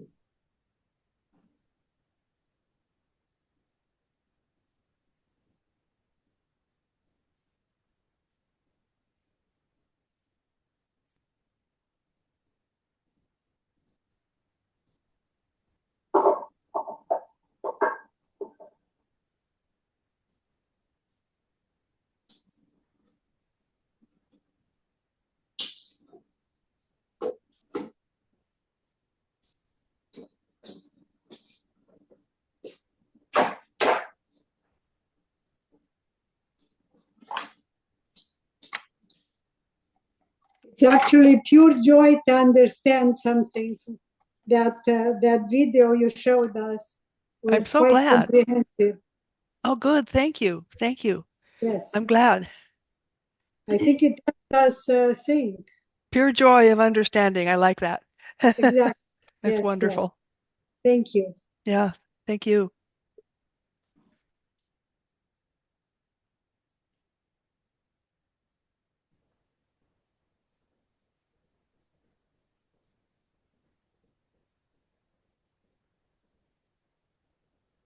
I realized, Gail, that I didn't use any medium at all. Okay, it'll take a while to dry. But at least I didn't put any walnut oil. Walnut oil, yeah. I'll try to add some in this one here. If you want it to dry faster, you can put liquid. Do you have liquid? No, I don't know what that is. What is it? I think it's something that Winsor Newton manufactures. And Oh. it's a medium that causes the paint to dry faster. Oh, it's cicatif, we call it in French. Okay, It's okay, cicatif. I know what that is. Okay, I'll try to get some of that. okay, But I don't think I have any here right now, so. okay. So for the gals in Europe, can you find the same solvents like liquid and Gamsol and all those things over there? No, not the same, no. But Berta, Yeah. you can get Winsor Newton products over there, and they have very similar products. Okay. Yeah. I think And Winsor there's one, Newton, I think they are located in France now, aren't they? Yes, they have. That's my colors are Winsor and Newton. Yeah, My colors here. yeah. Yeah, So Winsor question Newton has a French company here, Windsor.fr. Okay. so But question I is, have I'm looking up to get some Gamsol, and I can't find Gamsol anywhere. No, me Well, this neither. is We don't get Is that. Gamsol like a thinner and a paint cleaner, well, or is this it is just what Tatiana and I were talking about. That yeah, I realized that you guys can't get Gamsol, but you can yeah, get the Winsor Newton version of it. Winsor Newton has one called Sansode, Sansoder. I don't know how yes, you'd that's pronounce what I it. got. It's all, Yeah, but it says that it's yeah, it's paint the same thing. brush cleaner. Yeah, well, it's brush cleaner, but it's also for your, the thing, it's a thinner for Okay, your, like your underpainting. okay, Sorry, good. can you spell it once again? Sorry. Sans. like no, like minus. Sans is like without. Yeah, without, Sans, and then S-A-S. odor, and then odor. I don't know how it would be pronounced Ah, in ok, French, et but sans odeur, d'accord. sans Okay. odor. Okay, Odeur. odor. All right. Sans So odeur, you, but what is it, sans odeur? Because we have different ones without sans odeur. Well, it's I Winsor got Newton. the solvant végétal sans odeur. That is what I showed you. It is solvant végétal sans odeur. So it's Okay. about, that's what I'm using. Would you They make it, would you would you take a picture of it and send it to me so I can see yes, of close up? course, of course. Yeah, so question is when I send stuff I out, have you it see too. I can take a picture. solvents out? I don't think you can. Well, you definitely can't take solvent on an airplane, Oh, no, no, no, but no. you can ship it. I can Um, ship. you can ship it. Be sure to have it packaged in such a way that it won't leak. Okay. Mhm. Thank you. Yeah.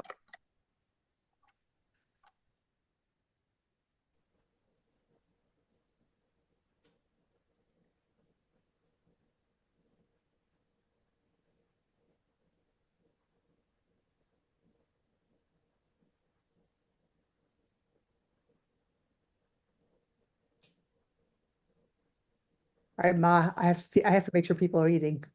I'm gonna go feed them. Yeah, you guys are going to go downtown. That'll be nice. Well, we'll see if that happens. We'll just, See how she's doing, huh? Yeah. Yeah. all right. Well, it was really fun to have you in class. Will I have you next week or not? Yeah, I'll be here next week, and then Awesome. that's the last week for all of us, right? Yeah, yeah, it is. Yeah, perfect. Actually made it through the whole thing for the most Yeah. part. And I'm so jealous of you being able to be there for those events that were taking place in the Olympics. That's just amazing. What an Actually, what experience. it is, yeah, exactly. I So, Yeah. send it to you, Gail. Yeah. I Okay. send it to you. Okay. I sent All it right. to See you you. later. Okay, I'll talk to you later. I'm gonna get everybody fed. People aren't motivated correctly, so I need to get them going. Oh, you have to go herd some cats, right? As Okay. I do, as I do. That's what you do. All right. See you later then. Bye.